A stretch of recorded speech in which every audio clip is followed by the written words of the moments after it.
Tiền bạc, quyền lực và tham vọng, những thứ tưởng chừng như mang lại hạnh phúc, nhưng lại có thể trở thành con dao hai lưỡi dẫn đến bi kịch.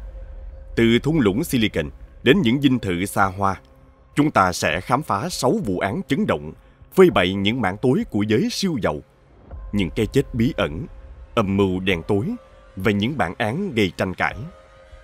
Hành trình này sẽ đưa chúng ta qua các câu chuyện: vụ án giám đốc Google tử vong trên du thuyền triệu đô, vụ một thiếu tá không quân sát hại vợ triệu phú, bi kịch của đế chế Gucci, thiên tài hóa sát nhân, vụ đại gia U80 bị vợ trẻ đầu độc. Các bạn đang theo dõi kênh Văn Tùng Siêu Kỳ Án. Hôm nay, chúng ta sẽ cùng nhau đi qua những vụ án kinh hoàng, nơi quyền lực và tiền bạc đã phơi bày những góc khuất đen tối của con người. Đừng quên để lại like và subscribe để ủng hộ kênh nhé! 1. Thảm kịch của giám đốc Google trên du thuyền triệu đô cùng gái gọi. Bí mật kinh hoàng được hé lộ. Thị trấn biển Santa Cruz, California, từng là một ốc đảo yên bình với vẻ đẹp thiên nhiên thơ mộng, giờ đây đã trở thành điểm đến yêu thích của giới thượng lưu thung lũng Silicon. Nhưng vào đêm 22 tháng 1 năm 2013, sự yên bình ấy bị phá vỡ trên chiếc du thuyền hạng sang mang tên Escape. Forrest Hayes, một giám đốc cấp cao của Google, được phát hiện đã qua đời do sốc mai thúy. Sự ra đi của ông để lại vô số câu hỏi. Điều gì đã thực sự xảy ra trong đêm định mệnh đó? Liệu đây chỉ là một tai nạn đáng tiếc, hay đằng sau là những bí mật đen tối ẩn giấu dưới lớp hào nhoáng của thung lũng Silicon? Forrest Hayes, sinh năm 1962 tại Dearborn, Michigan, là minh chứng sống cho giấc mơ Mỹ. Bắt đầu sự nghiệp tại Ford Motor Company ở quê nhà, ông dần vươn tới đỉnh cao của ngành công nghệ khi chuyển đến California, làm việc cho Sun Microsystems, Apple và cuối cùng là Google. Tại đây, ông giữ một vị trí cấp cao trong một cơ sở nghiên cứu bí mật, nơi các ý tưởng tưởng chừng không thể được hiện thực hóa. Cụ thể, Hayes làm việc tại Google X, nơi sản sinh những dự án đột phá như kính thông minh Google Glass và xe tự lái. Ông là một nhân tố quan trọng đứng sau thành công của các dự án này. Tính bảo mật của Google X cao đến mức ngay cả đồng nghiệp cũng không nắm rõ công việc cụ thể của ông. Ở tuổi 51, Hayes là một người có tầm ảnh hưởng với khối tài sản đáng kể, bao gồm một biệt thự trị giá 3 triệu đô la tại khu dân cư cao cấp ở Santa Cruz. Nổi bật tại bến du thuyền sang trọng là Escape, chiếc du thuyền dài 14 mét của ông với vị trí lãnh đạo trong ngành công nghệ. Không ngạc nhiên khi Hayes trang bị cho Escape các công nghệ tiên tiến trị giá khoảng 200.000 đô la, bao gồm hệ thống an ninh hiện đại với camera độ phân giải cao. Du thuyền Escape, nơi Hayes tìm kiếm sự bình yên giữa áp lực cuộc sống, đã trở thành địa điểm xảy ra bi kịch. Đêm 22 tháng 11 năm 2013, ông không trở về nhà. Vợ ông lo lắng đã liên lạc với thuyền trưởng quản lý du thuyền. Khi đến nơi, thuyền trưởng phát hiện Hayes đã tử vong. Cảnh sát kết luận ban đầu nguyên nhân là sốc mai thúy, dựa trên dấu vết tiêm trên tay nạn nhân. Nhưng việc không tìm thấy chất cấm tại hiện trường cùng 2 ly rượu dang dở đã dấy lên nghi vấn. Đây có thực sự chỉ là một tai nạn? Ai đã ở cùng ông trong đêm định mệnh ấy? Mở rộng điều tra, cảnh sát tiến hành rà soát nhật ký cuộc gọi, lịch sử duyệt web và các mối quan hệ của Forrest Hayes. Ngoài vợ, Hayes còn thường xuyên liên lạc với nhiều gái gọi cao cấp thông qua một website hẹn hò trực tuyến chuyên dành cho những người tìm kiếm mối quan hệ kiểu Sugar Daddy, Sugar Baby. Hệ thống camera an ninh trên du thuyền Escape ban đầu bị cho là không cung cấp được thông tin gì đáng giá, bất ngờ trở thành chìa khóa quan trọng trong việc hé lộ sự thật về đêm định mệnh 22 tháng 1 năm 2013. Hình ảnh ghi lại cho thấy một người phụ nữ trẻ đã mang chất cấm lên du thuyền, tự tiêm cho mình và cũng tiêm cho Hayes. Mặc dù cô ta luôn quay lưng về phía camera, nhưng những hình xăm đặc biệt trên cơ thể đã khiến cô không thể che giấu danh tính. Ngay sau khi tiêm, Hayes rơi vào hôn mê. Người phụ nữ cố gắng đánh thức ông bằng cách vỗ vào mặt và gọi tên, nhưng không thành. Thay vì gọi ngay cấp cứu 911, cô dành hơn 7 phút để xóa dấu vết, thu dọn dụng cụ và lau sạch dấu vân tay. Kết quả xét nghiệm độc tố cho thấy Hayes đã sử dụng chất cấm.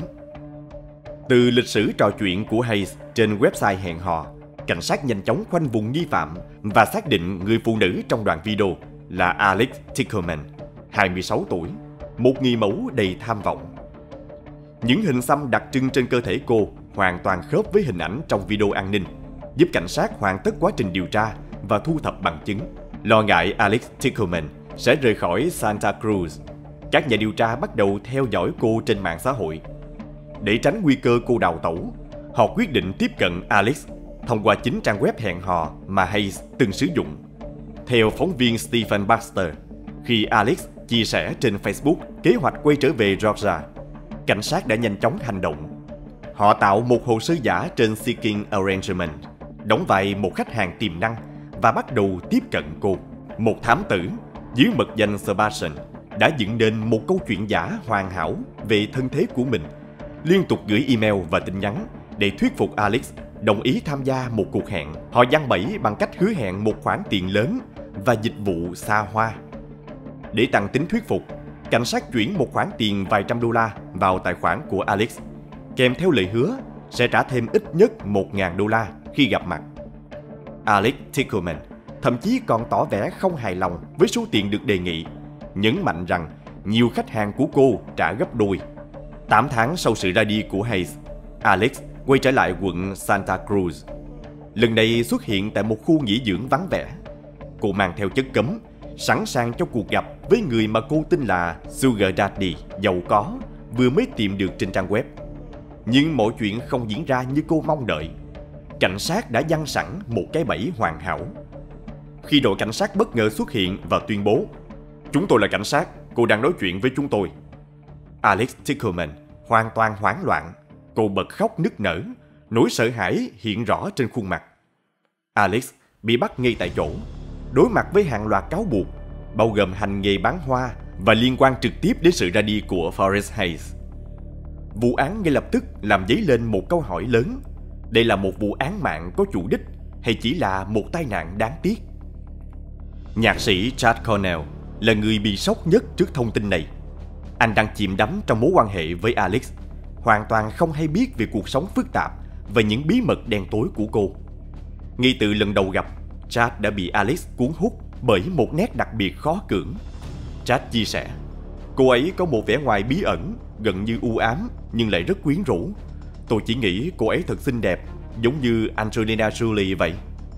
Những bức ảnh hào nhoáng mà Alex đăng tải lên mạng xã hội càng khiến Chad tin rằng cô là một người mẫu chuyên nghiệp, thường xuyên chụp hình, quay video hướng dẫn trang điểm và quảng cáo đồ bơi. Tuy nhiên, chỉ vài tháng sau, Chad phát hiện ra một sự thật phũ phàng.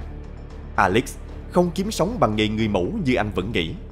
Công việc thực sự của cô hoàn toàn khác, khiến Chad vô cùng bàng hoàng và khó có thể chấp nhận sự thật ẩn sâu lớp vỏ ngoài hào nhoáng mà Alex luôn cố gắng xây dựng. Chad Cornell thực sự choáng váng khi nhận được tin nhắn kèm đường dẫn đến bài báo về vụ bắt giữ Alex Tickelman. Người phụ nữ mà anh từng nghĩ là tình yêu đời mình, người mà anh hy vọng sẽ cùng anh đi đến cuối con đường, giờ đây không chỉ bị cáo buộc hành nghề bán hoa mà còn liên quan trực tiếp đến vụ việc của Forrest Hayes, một giám đốc điều hành cấp cao tại Google. Điều khiến Chad càng thêm choáng váng là việc chỉ vài giờ trước khi gặp Hayes vào đêm định mệnh, Alex vẫn còn ở bên anh. "Chúng tôi đã dành cả ngày hôm đó bên nhau." Chad nhớ lại. Alex nói rằng một vài người bạn thời trung học của cô đang ở Santa Cruz và họ có một chiếc thuyền. Cô ấy bảo sẽ đi chơi với họ. Tối hôm đó, Alex gọi điện cho Chad trong trạng thái hoảng loạn. Giọng cô ấy rất rối bời. Chad kể lại. Alex nói rằng những người bạn của cô trên thuyền bắt đầu sử dụng các chất cấm mạnh, khiến cô không thoải mái và phải rời đi. Cô khóc lóc qua điện thoại, thể hiện sự đau buồn và hoang mang. Tuy nhiên, sau khi biết sự thật, Chad không khỏi tự hỏi: liệu anh có thực sự hiểu Alex là ai? Những lời cô nói đêm đó có bao nhiêu phần là sự thật? Những bức ảnh thời thơ ấu của Alex Tickelman cho thấy hình ảnh một cô bé tóc vàng xinh xắn, năng động và dường như có mọi điều kiện tốt đẹp. Cô lớn lên cùng chị gái Monica, người sau này trở thành một cố vấn đầu tư thành công trong một gia đình khá giả.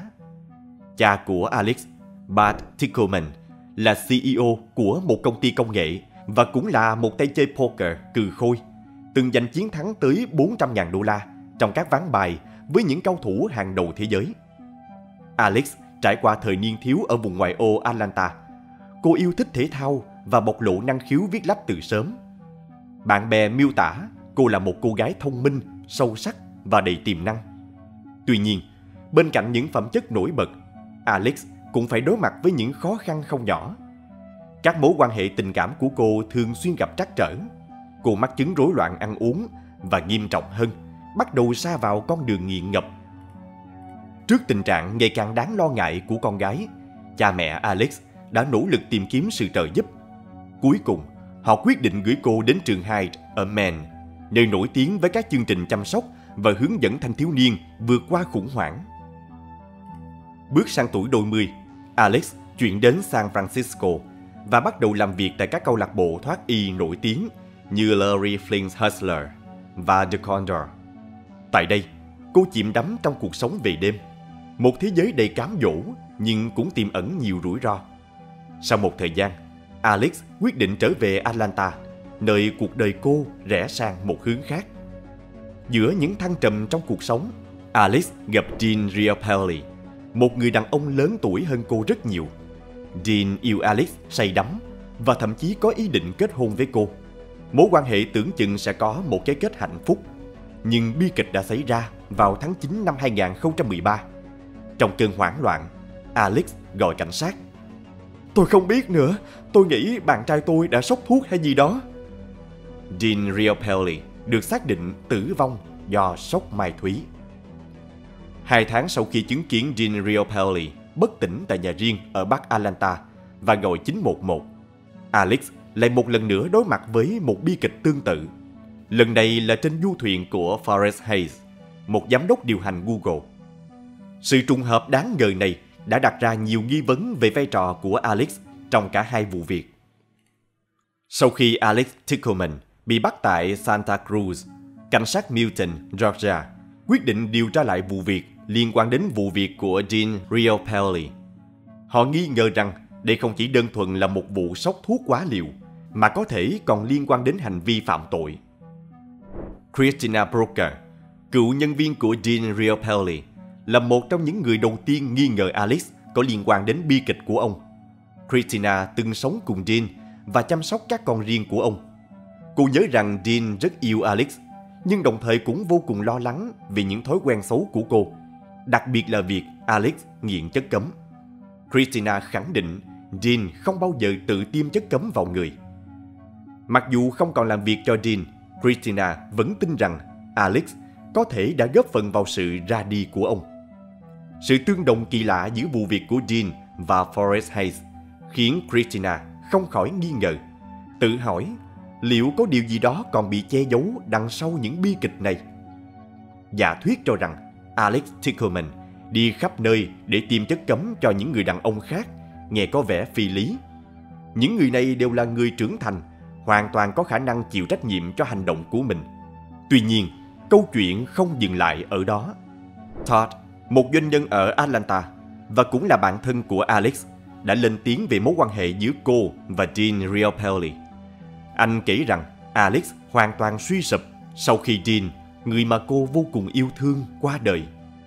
Todd khẳng định rằng Dean tuy có vấn đề với rượu nhưng lại rất yêu Alex và tình cảm đó hoàn toàn được đáp lại. Todd chia sẻ, nếu Dean còn sống, anh ấy chắc chắn sẽ là người đầu tiên bảo lãnh cho Alex ra tù và sẽ rất đau lòng khi thấy mọi người đối xử với cô ấy như vậy. Theo Todd, Dean đã rất quyết tâm giúp Alex cai nghiện. Anh không chỉ đưa cô vào trại cai nghiện mà còn chuẩn bị cầu hôn.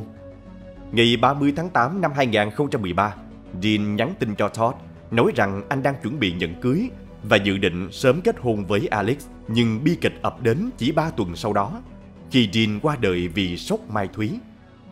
Sự ra đi bất ngờ của Dean không chỉ khiến Alex suy sụp, mà còn làm cho câu chuyện trở nên phức tạp hơn.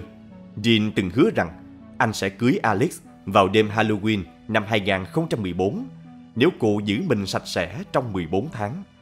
Nhưng Alex đã không làm được. Ngày 7 tháng 9 năm 2013, chỉ 10 ngày trước khi Dean qua đời, anh phát hiện ra một sự thật đau lòng.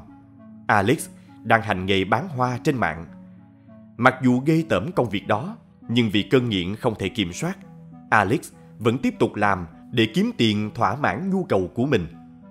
Cô muốn ở bên Dean, nhưng đồng thời lại che giấu một bí mật đen tối. Dean vô cùng tức giận khi biết sự thật. Anh nói với Todd rằng sẽ đuổi Alex đi nếu cô không thay đổi. Tuy nhiên, anh đã không làm vậy. Thay vào đó, Dean chìm đắm trong rượu chè để đối phó với cú sốc tinh thần. Mối quan hệ giữa họ ngày càng trở nên căng thẳng. Dù rất yêu Alex, Dean không thể tìm ra cách giải quyết các vấn đề phức tạp giữa hai người. Cuối tháng 10 năm 2013, Alex Tickleman đến California với hy vọng xây dựng một cuộc sống mới. Tuy nhiên, quá khứ đen tối vẫn tiếp tục đeo bám cô. Không lâu sau, Alex quay trở lại con đường cũ, tiếp tục hành nghề trên mạng. Trong một tin nhắn gửi cho Todd, cô tỏ ra hào hứng. Ở đây toàn đại gia thôi. Chỉ trong vài ngày, Alex đã tìm được một khách hàng tiềm năng và cơ hội kiếm được số tiền lớn. Những lời này lập tức khiến Todd nhận ra người mà Alex đang nhắc đến chính là Forrest Hayes. 3 tuần sau, vào ngày 22 tháng 11, Alex xuất hiện trên du thuyền của Forrest. Theo Todd, đây chỉ đơn giản là một cách để Alex kiếm tiền nhằm duy trì cơn nghiện đang ngày càng nghiêm trọng của cô. Ngày 19 tháng 5 năm 2015, Alex Tickleman trở lại tòa án để ấn định ngày xét xử. Sau gần 1 năm ngồi tù, cuộc sống hào nhoáng trước đây của cô đã hoàn toàn tan biến. Alex phải đối mặt với mức án lên đến 20 năm tù giam vì cáo buộc ngộ sát Forrest Hayes, cùng các tội danh tàng trữ chất cấm và hành nghề bán hoa. Luật sư bào chữa Jerry Christensen và Laurie Bigham lập luận rằng Alex không phải là kẻ sát nhân máu lạnh. Họ cho rằng tất cả những gì xảy ra trong đêm định mệnh đều là kết quả của sự đồng thuận giữa hai bên. Forrest Hayes không chỉ tự nguyện tham gia mà còn chủ động hướng dẫn, dùng đèn pin để chỉ cho Alex vị trí tiêm thuốc.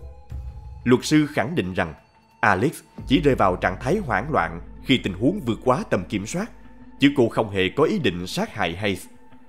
Đoạn video giám sát từ hệ thống an ninh trên du thuyền chính là bằng chứng rõ ràng nhất cho thấy đây là một tai nạn bi thảm, không phải một vụ án mạng có chủ đích. Trong suốt nhiều tháng, đội ngũ luật sư đã không ngừng đào sâu vào quá khứ của Forrest Hayes, thậm chí yêu cầu công tố viên cung cấp các video từ camera an ninh của khu nghỉ dưỡng, bao gồm những đoạn ghi hình từ 6 tháng trước khi ông qua đời. Họ cũng phát hiện ra một số dấu hiệu cho thấy Forrest Hayes có thể đã có những cuộc gặp gỡ tương tự trước đây trên du thuyền của mình. Phiên tòa diễn ra với một bước ngoặt bất ngờ. Alex Tickleman quyết định nhận tội ngộ sát.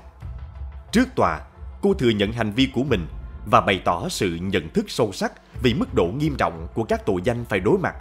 Thông qua luật sư, Alex gửi lời xin lỗi chân thành đến gia đình Hayes, bày tỏ mong muốn phần nào xoa dịu nỗi đau mà họ đang gánh chịu. Alex Tickleman bị kết án 6 năm tù giam. Tuy nhiên, do đã thụ án một phần thời gian và được hưởng sự khoan hồng từ tòa án, cô chỉ phải thi hành án thêm hơn 2 năm nữa. Phiên tòa kết thúc với lời chúc may mắn từ thẩm phán dành cho Alex, khép lại một chương đầy bi kịch trong cuộc đời cô, đồng thời mở ra hy vọng về sự chuộc lỗi trong tương lai. Sau phiên tòa, một thông tin bất ngờ được công tố viên Rafael Vasquez tiết lộ.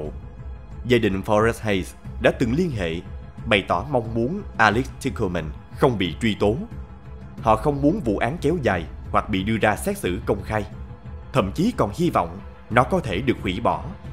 Nguyên nhân chính là lo ngại đoạn video ghi lại sự việc trên du thuyền bị công khai, điều mà họ cho rằng sẽ mang lại nhiều đau đớn và xấu hổ cho gia đình. Công tố viên Rafael Vasquez cũng khẳng định rằng, trái ngược với những gì ban đầu cơ quan thực thi pháp luật mô tả, Alex Tickleman không phải là một kẻ sát nhân máu lạnh. Ông đồng tình với quan điểm của luật sư bào chữa rằng Alex không hề thờ ơ trước tình trạng nguy cấp của Forrest Hayes. Trên thực tế, cô đã cố gắng cứu ông bằng mọi cách, đập vào ngực, tát vào mặt, đỡ ông dậy và ôm vào lòng. Một trong những luật sư của Alex chia sẻ rằng khoảng thời gian trong tù đã thay đổi cuộc đời cô. Alex không chỉ cai nghiện thành công, mà còn trở nên tỉnh táo hơn, đồng thời dần tìm lại được sự gắn kết với gia đình.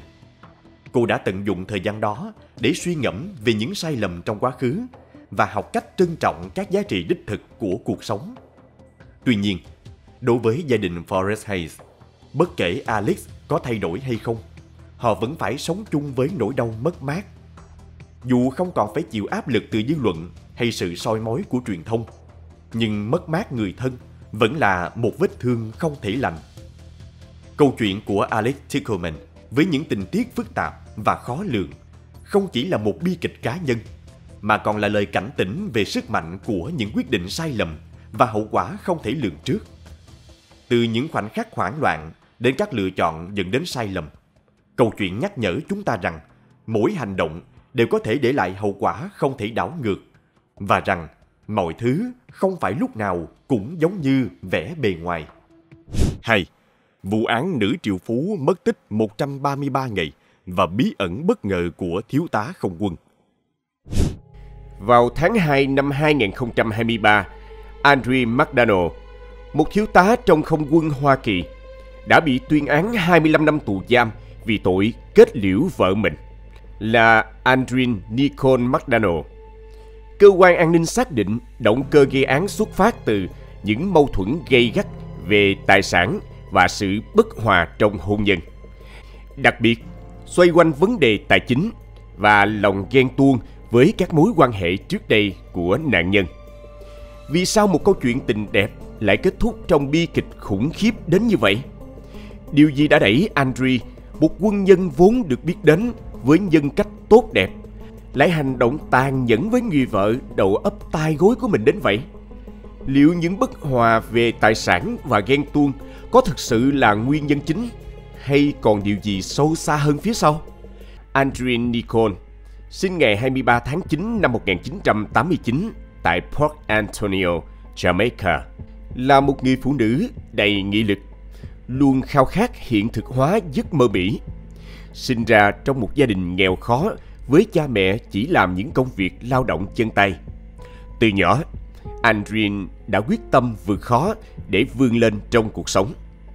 Ngay từ khi còn nhỏ, Andrea đã thể hiện bản lĩnh phi thường, học tập chăm chỉ và luôn đứng đầu trong lớp, không chỉ ở Jamaica mà còn cả khi cô đến Mỹ. Sau khi tốt nghiệp ngành tiếp thị từ Đại học Jamaica, Andrea quyết định theo đuổi sự nghiệp tại Mỹ và chọn San Antonio, Texas để tiếp tục học cao hơn ngành quản trị kinh doanh tại Đại học Texas. Năm 2009, trong một chuyến về Jamaica thăm gia đình, Andrea gặp Andre McDonald, một thiếu tá không quân Hoa Kỳ, và tình yêu của họ nhanh chóng nảy nở. Sau thời gian ngắn hẹn hò, họ tiến tới hôn nhân và xây dựng một cuộc sống tại San Antonio. Dù người chồng có sự nghiệp ổn định trong quân đội, Andrea không ngừng nỗ lực tìm kiếm hướng đi riêng. Nhận thấy tiềm năng trong ngành chăm sóc người cao tuổi, cô thuyết phục chồng đầu tư một khoản lớn để thành lập nhà dưỡng lão Starlight. Nhờ tầm nhìn chiến lược và khả năng quản lý của Andrea, cơ sở kinh doanh này nhanh chóng phát triển, mang lại nguồn thu nhập lớn cho gia đình. Dù công việc kinh doanh thuận lợi, nhưng do bận rộn công việc tại quân đội, Andre hạn chế tham gia vào các buổi họp trong công ty và để Andre là CEO điều hành chính. Năm 2015, họ chào đón con gái đầu lòng, Alena McDonald. Khi đó, gia đình nhỏ sống trong căn hộ sang trọng trị giá 450.000 USD tại Forest Park và có một căn hộ sang trọng khác tại Stone Oak, phía bắc San Antonio. Trong mắt mọi người, Andrea là một người phụ nữ tài giỏi, mạnh mẽ và yêu thích cuộc sống của giới thượng lưu. Dù bận rộn công việc tại viện dưỡng lão, cô vẫn chăm lo gia đình nhỏ rất chu toàn. Dù đôi lúc có tranh cãi nhỏ, mối quan hệ của hai vợ chồng vẫn luôn giữ được sự hòa thuận, tạo cảm giác gia đình hạnh phúc trong mắt những người xung quanh. Đến năm 2019, đứa trẻ nghèo khó năm nào đã vươn lên trở thành một triệu phú trẻ tuổi, với khối tài sản lên đến hàng trăm triệu USD. Không chỉ là người sáng lập thành công viện dưỡng lão Starlight, Andrea còn mạnh dạn mở rộng mô hình kinh doanh, khai trương thêm 2 chi nhánh. hình ảnh của cô dần trở thành biểu tượng thành công trong cộng đồng doanh nhân. Xuất hiện trên truyền thông với vẻ ngoài tự tin, sắc sảo, cô chia sẻ về hành trình vươn lên từ nghèo khó và luôn cố gắng nỗ lực không ngừng để đạt được thành tựu đáng ngưỡng mộ. Trong một lần phỏng vấn, Andreen thẳng thắn chia sẻ: "Tôi là người thích chiến thắng. Đối với tôi, cuộc sống là một cuộc cạnh tranh, và nếu không thể vượt qua những thử thách thì đó là thất bại, mà thất bại là điều không thể chấp nhận." Câu nói này phần nào phản ánh tinh thần kiên định và những yêu cầu cao mà cô đặt ra cho chính mình. Để duy trì sự ổn định và sức khỏe, CEO của Viện Dưỡng lão Starlight luôn bắt đầu ngày mới từ 5 giờ 30 sáng tại phòng tập thể dục trước khi trở lại văn phòng vào lúc 8 giờ. Tuy nhiên, vào ngày 1 tháng 3 năm 2019, chuỗi kỷ luật khắt khe này lại đột ngột bị phá vỡ khi Andreen không xuất hiện tại văn phòng và điện thoại cũng không thể liên lạc. Điều này lập tức khiến cho nhân viên lo lắng, bởi bà chủ của họ luôn kiên định với lịch trình hàng ngày.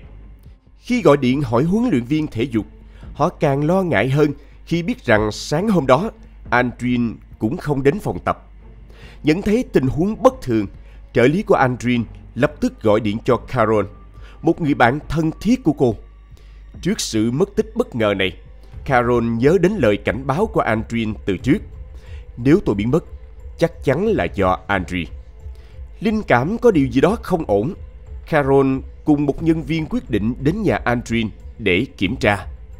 Tại đây, họ phát hiện cửa sau không khóa, chú chó cưng của cô bị bỏ đói, sàn nhà đầy chất thải, và đáng ngại nhất là có vết máu nhỏ dính trên công tắc đèn trong phòng tắm. Carol lập tức gọi điện cho mẹ của Andreen, bà Maureen, và sau khi bàn bạc, họ quyết định báo cảnh sát. Khi lực lượng chức năng đến hiện trường, họ tìm thấy thêm nhiều dấu hiệu bất thường.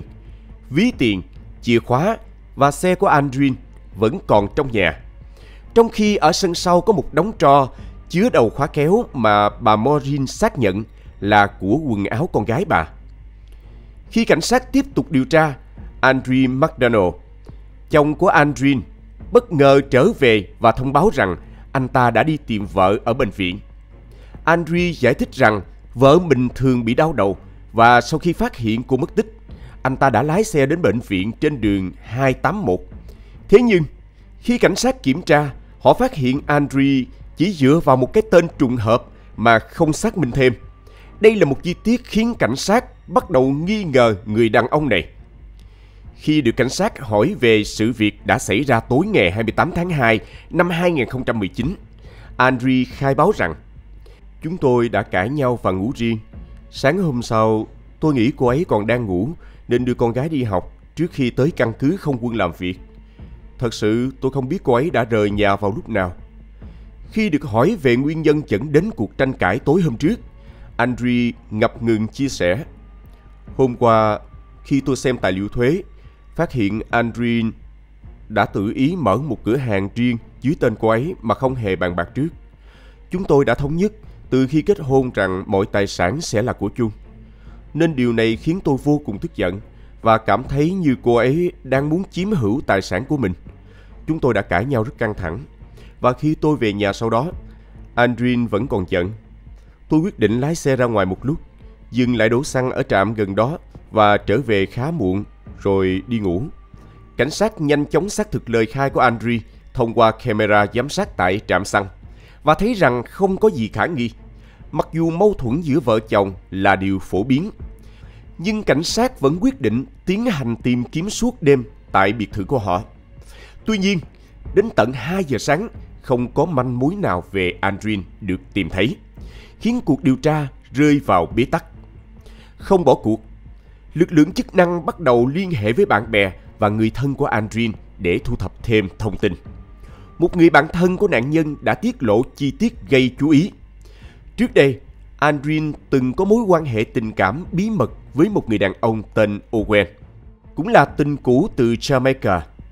Mặc dù đã chia tay và có gia đình riêng, họ vẫn giữ liên lạc và dành tình cảm đặc biệt cho nhau. Năm 2017, hai người gặp lại nhau trong một sự kiện từ thiện và nối lại mối tình xưa. Ban đầu, Andre không biết gì về mối quan hệ này. Nhưng đến mùa hè năm 2018, anh ta phát hiện Andrin xăm một chữ A lớn trên cánh tay và một dãy số 14376 trên cổ tay, tượng trưng cho ngày sinh của Owen. Nghi ngờ về hình xăm này, Andre bắt đầu điều tra các tài khoản mạng xã hội của vợ và phát hiện ra trong các bức ảnh bạn bè của Andrin đăng tải, Owen cũng có hình xăm chữ A tương tự. Dù bị người bạn đời đầu ấp tay gối phản bội, Andre vẫn không muốn ly hôn, mà đưa ra điều kiện rằng nếu Andrin xóa hình xăm và chấm dứt liên lạc với Owen, họ sẽ tiếp tục cuộc hôn nhân. Nữ CEO trẻ tuổi đã đồng ý với điều kiện của chồng, cắt đứt mối quan hệ với tình cũ và xóa hình xăm. Tưởng chừng hôn nhân của họ đã được hàn gắn, nhưng đó chỉ là bề nổi của tảng băng chìm. Hạt giống của sự nghi ngờ đã bén rễ. Chiếc gương soi tình cảm đã nứt. Trong nỗ lực cải thiện tình cảm đôi bên, Andrin đột nhiên mất tích bí ẩn suốt 13 ngày sau sinh nhật lần thứ 40 của chồng. Trong quá trình điều tra, cảnh sát phát hiện tin nhắn căng thẳng giữa hai người vào tối hôm Andrin biến mất. Andre nhắn rằng: "Nếu cô còn nhắc đến Owen, tôi sẽ ly hôn." Điều này cho thấy mối quan hệ của họ không hề hòa thuận như vẻ bề ngoài. Và ngoài vấn đề tài sản, cặp đôi còn có nhiều mâu thuẫn phức tạp hơn rất nhiều. Cảnh sát càng nghi ngờ khi Andre không nhắc đến các chi tiết quan trọng trong lời khai ban đầu. Khi bị thẩm vấn kỹ hơn, anh ta nhanh chóng im lặng và yêu cầu có luật sư. Nhận thấy điều này là để che giấu hành vi bất thường, lực lượng chức năng quyết định giám sát chặt chẽ mọi hành tung của kẻ tình nghi.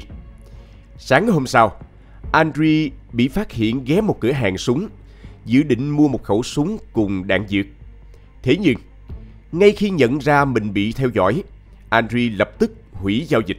Sau đó đi ra ngoài cửa hàng trong trạng thái bồn chồn và cố gắng nhanh chóng rời khỏi địa điểm này. Cảnh sát ngay lập tức tiến hành bắt giữ anh ta để đảm bảo an toàn cho những người xung quanh. Sau đó, kẻ tình nghi được bàn giao cho lực lượng không quân và cảnh sát quay trở lại căn biệt thự để thực hiện lệnh khám xét lần thứ hai. Trong lần khám xét này, hiện trường có nhiều thay đổi đáng ngờ. Khi đó, cửa gara bị hỏng. Trong xe của thiếu tá quân đội, cảnh sát tìm thấy một vài vật dụng đáng ngờ như xẻng, rìu, 2 bình ga, đèn pin và găng tay. Tất cả đều mới tinh, dường như mới được mua.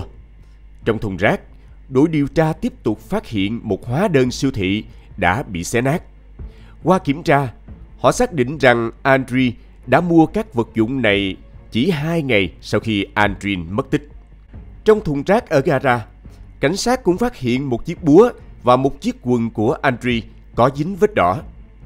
Kết quả xét nghiệm DNA cho thấy đây chính là máu của Andrin. Phát hiện này trở thành bằng chứng quan trọng, cho thấy anh ta có thể đã sử dụng những vật dụng này để xử lý nạn nhân. Từ đây, vụ mất tích trở thành vụ án mạng và Andre McDonald trở thành nghi phạm hàng đầu.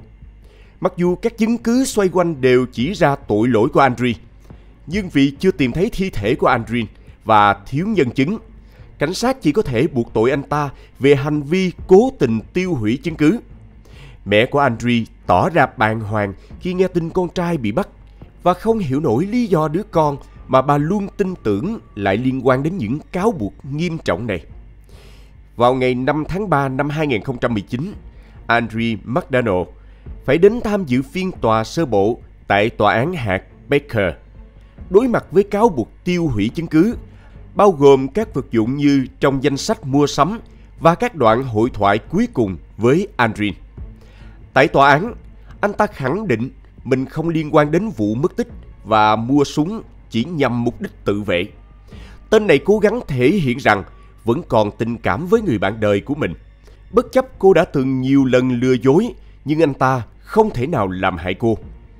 Tuy nhiên, khi chưa có đủ bằng chứng trực tiếp để khép tội và người vợ vẫn chưa được tìm thấy, Andre được phép đóng tiền bảo lãnh 300.000 USD và tạm thời được thả vào ngày 27 tháng 3.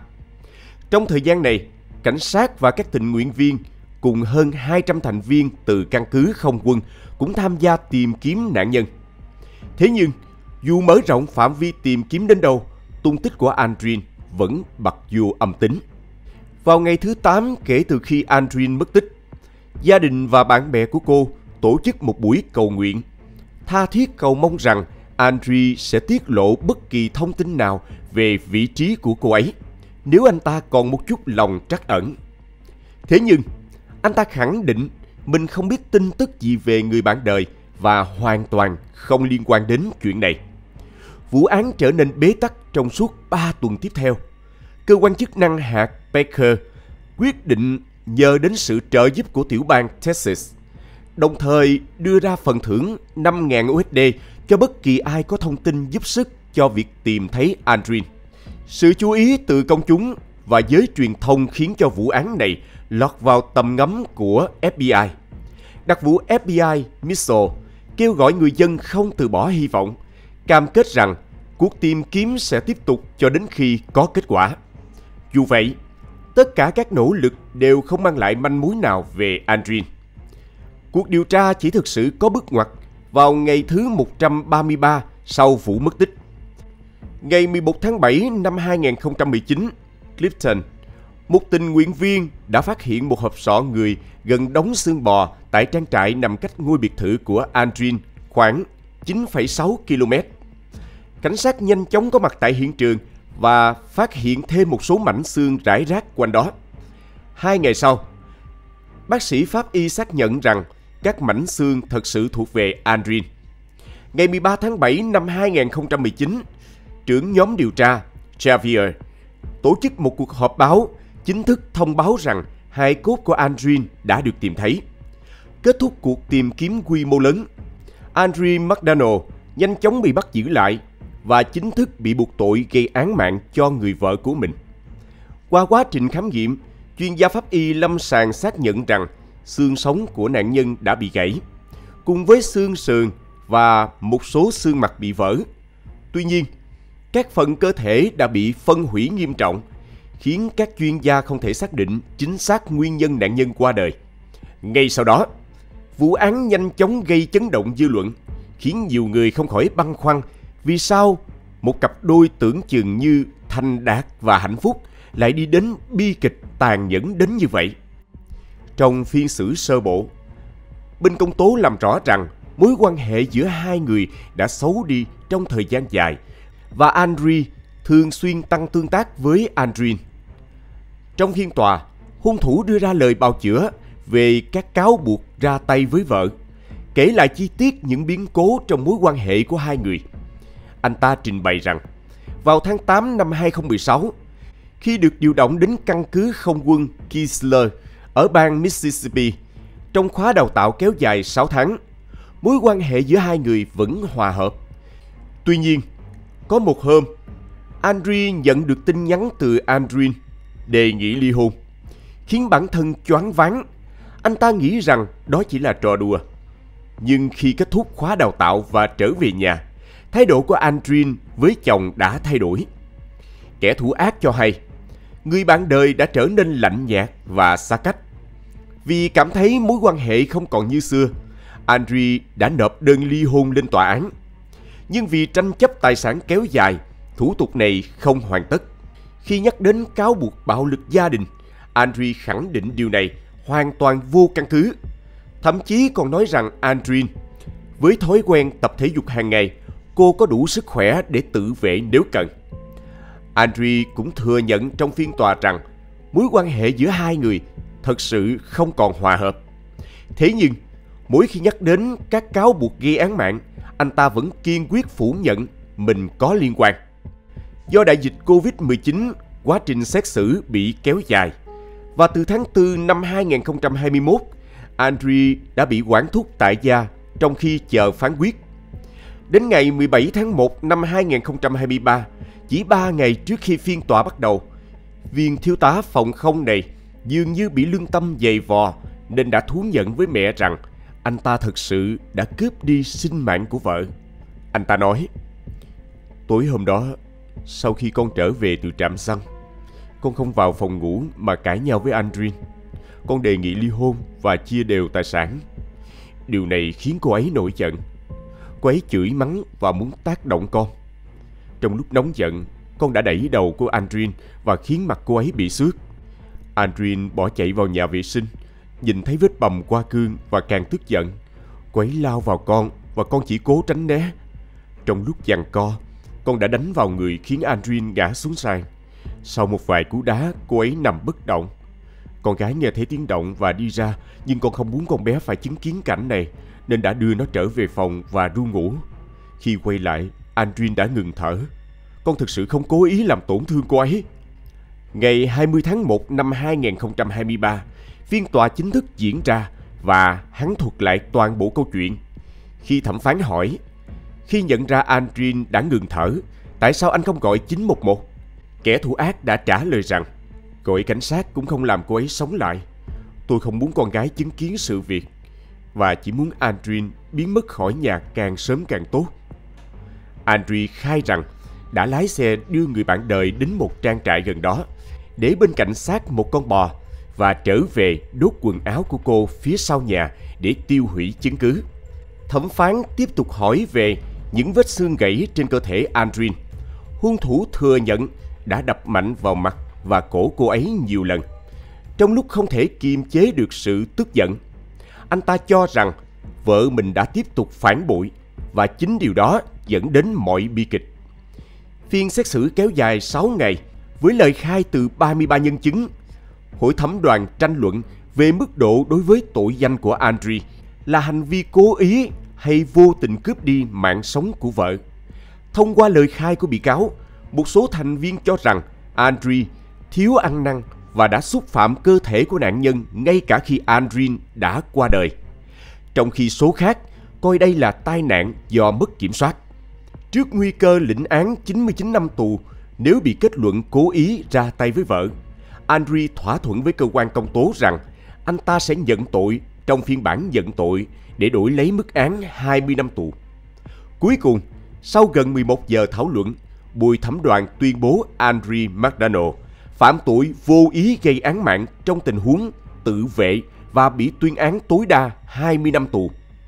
Đến tháng 2 năm 2023, phán quyết bổ sung thêm 5 năm vì tội cản trở công lý bằng việc thiêu hủy thi thể vợ và che giấu những chứng cứ phạm tội, đưa tổng hình phạt lên 25 năm tù. Nhưng hắn ta có khả năng được tạm tha sau 10 năm nếu đủ điều kiện. Trong vụ kiện dân sự tiếp đó, Andrin bị buộc bồi thường 110 triệu USD cho gia đình Andrin. Trong đó, ít nhất 60 triệu USD dành cho con gái Alena. Đây là mức bồi thường cá nhân lớn nhất trong lịch sử quận Baker và cô bé sẽ được nhận số tiền này khi trưởng thành. Cuộc xét xử kéo dài 4 năm này cuối cùng đã khép lại với bản án dành cho Andrin McDonald. Nhưng dù tòa án đã đưa ra phán quyết, những tổn thương và mất mát mà gia đình nạn nhân phải chịu vẫn mãi mãi không thể nào phai nhòa. Em gái của Andrin, Cindy, đã chất vấn anh rể cũ. Tại sao anh không chọn cách ly hôn thay vì gây ra bi kịch này? Người chịu tổn thương nhất từ bi kịch này chính là Alena. Cô bé không chỉ mất đi người mẹ yêu thương mà còn phải đối diện với sự thật đau lòng về hành động của cha mình. Hình ảnh Alena với lá thư ngắn gửi cha cùng câu nói dây dứt: ông đã cướp đi mẹ, phá hủy cuộc sống của tôi. Ông sẽ phải trả giá cho hành động của mình. Cha mẹ của Andrin đã nỗ lực giành quyền nuôi cháu gái, khẳng định rằng họ có đủ sức khỏe và khả năng để cung cấp cho cô bé một môi trường sống ổn định. Tuy nhiên, mẹ của Andrin hiện sống ở Jamaica, lập luận rằng con gái bà mong muốn cháu gái được gia đình bà chăm sóc. Bà cho rằng với mối liên hệ của gia đình Andrin với người đã sát hại con gái mình, đó không phải là một môi trường phù hợp cho đứa trẻ. Sau một cuộc chiến pháp lý kéo dài, tòa án cuối cùng đã quyết định trao quyền nuôi cho mẹ của Andrin, nhấn mạnh rằng lợi ích tốt nhất của đứa trẻ là được sống cùng bà ngoại, người có mối quan hệ thân thiết với cô bé. Vụ án đau lòng này không chỉ là tội ác mà còn là bài học về những hậu quả nghiêm trọng mà xung đột gia đình có thể mang đến. Khi lòng đố kỵ, sự kiểm soát và cái tôi vượt quá giới hạn. Chúng có thể biến tình yêu thành thù hận và dẫn đến những quyết định không thể quay đầu. 3. Vụ án ông trùm Gucci bị vợ thuê người ám sát chấn động làng thời trang.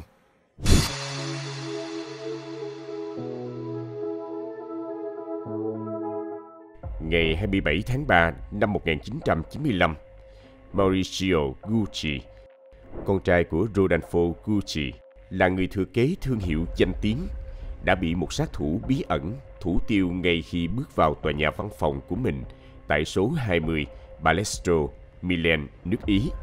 Điều gây chấn động đó là kẻ chủ mưu đằng sau vụ ám sát không ai khác chính là Patricia Rizzani, vợ cũ của Mauricio. Đây cũng là người phụ nữ mà ông từng bất chấp mọi lời can ngăn của cha để kết hôn. Điều gì đã khiến tình yêu lãng mạn năm xưa biến thành mối hận thù sâu sắc?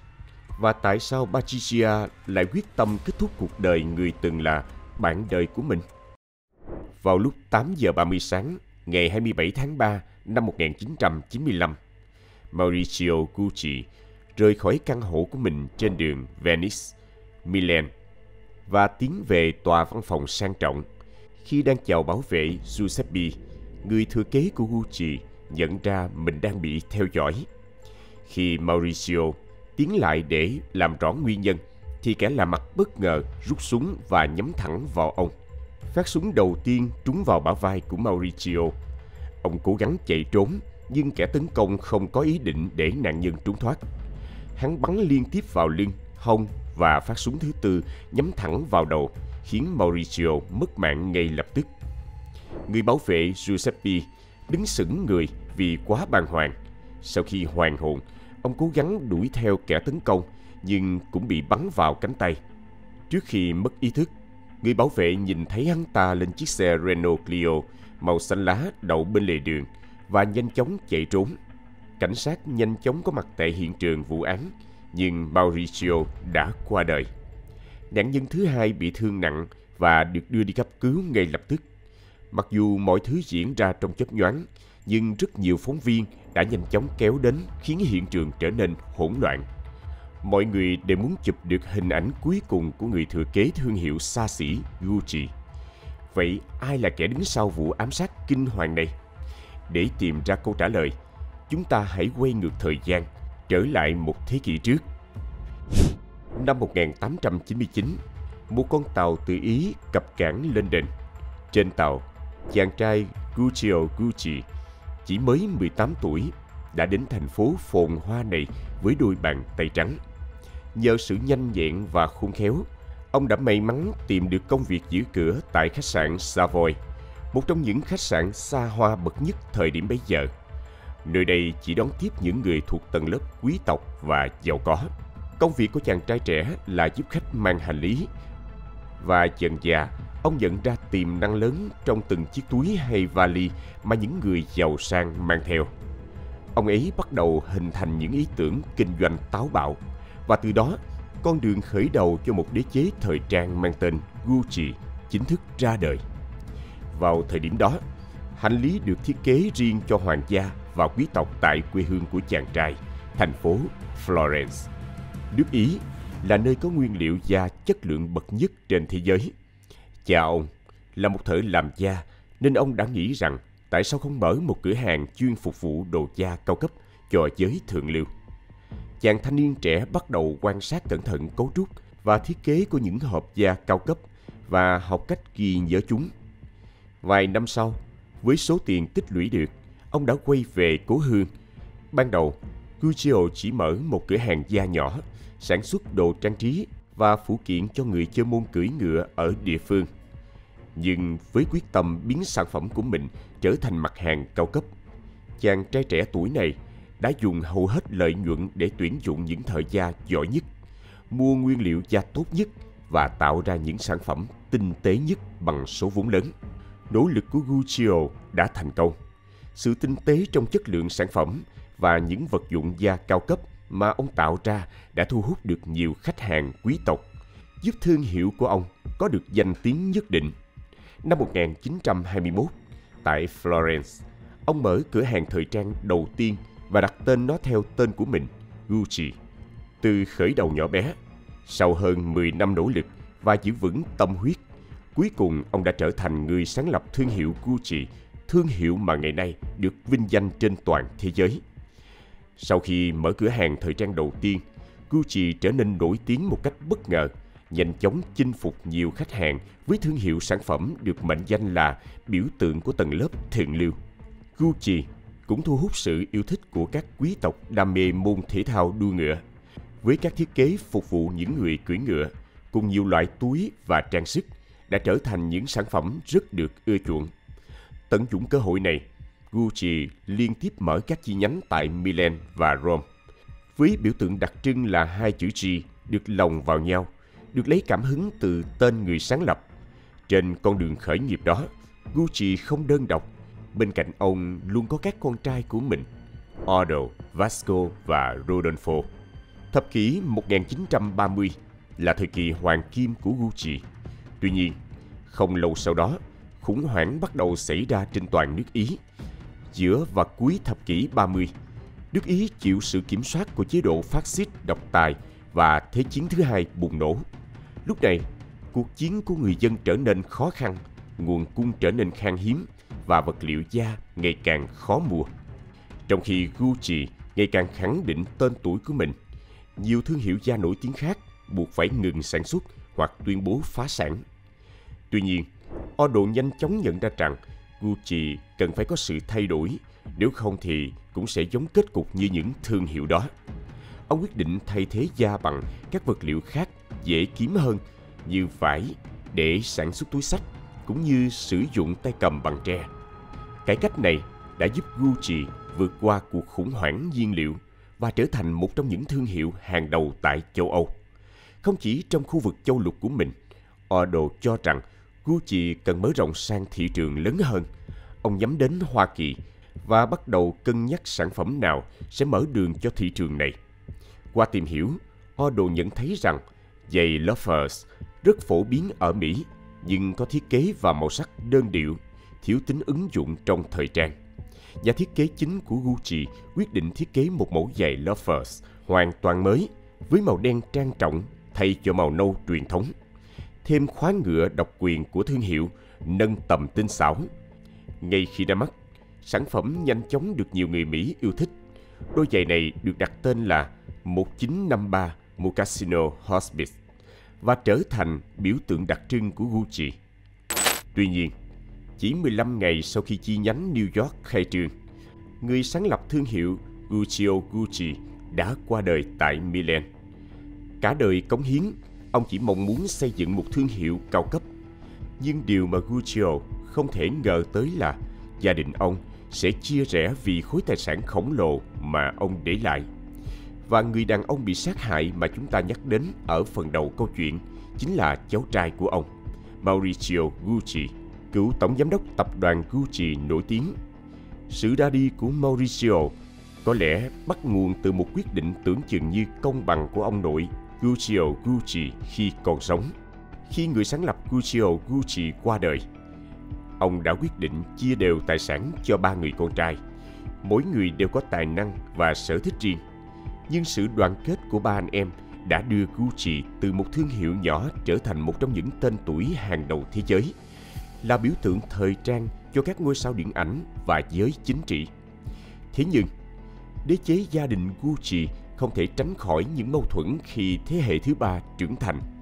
Sau sự ra đi của Vasco, cổ phần được chia đều cho Aldo và Rodolfo, và mỗi người nắm giữ 50% tập đoàn.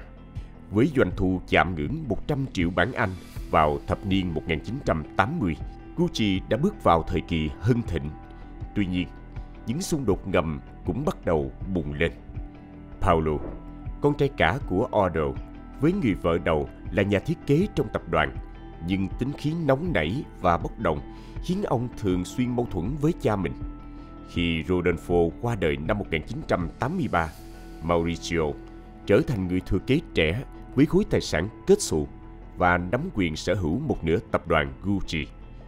Tuy vậy, ông ao ước về một Gucci mới mẻ và tin rằng tập đoàn cần một cuộc cải cách hoàn toàn mới, bởi danh sách sản phẩm phổ thông mà Aldo phát triển đã làm giảm giá trị thương hiệu.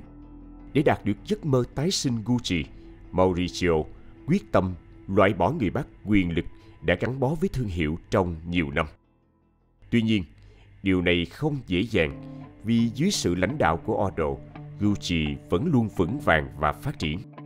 Lúc này, Mauricio đã xúi giục người anh họ Paolo đứng về phía mình để leo lên chức chủ tịch tập đoàn. Odo tất nhiên không ngồi yên. Ông cáo buộc rằng Mauricio đã giả mạo chữ ký của cha để trốn thuế.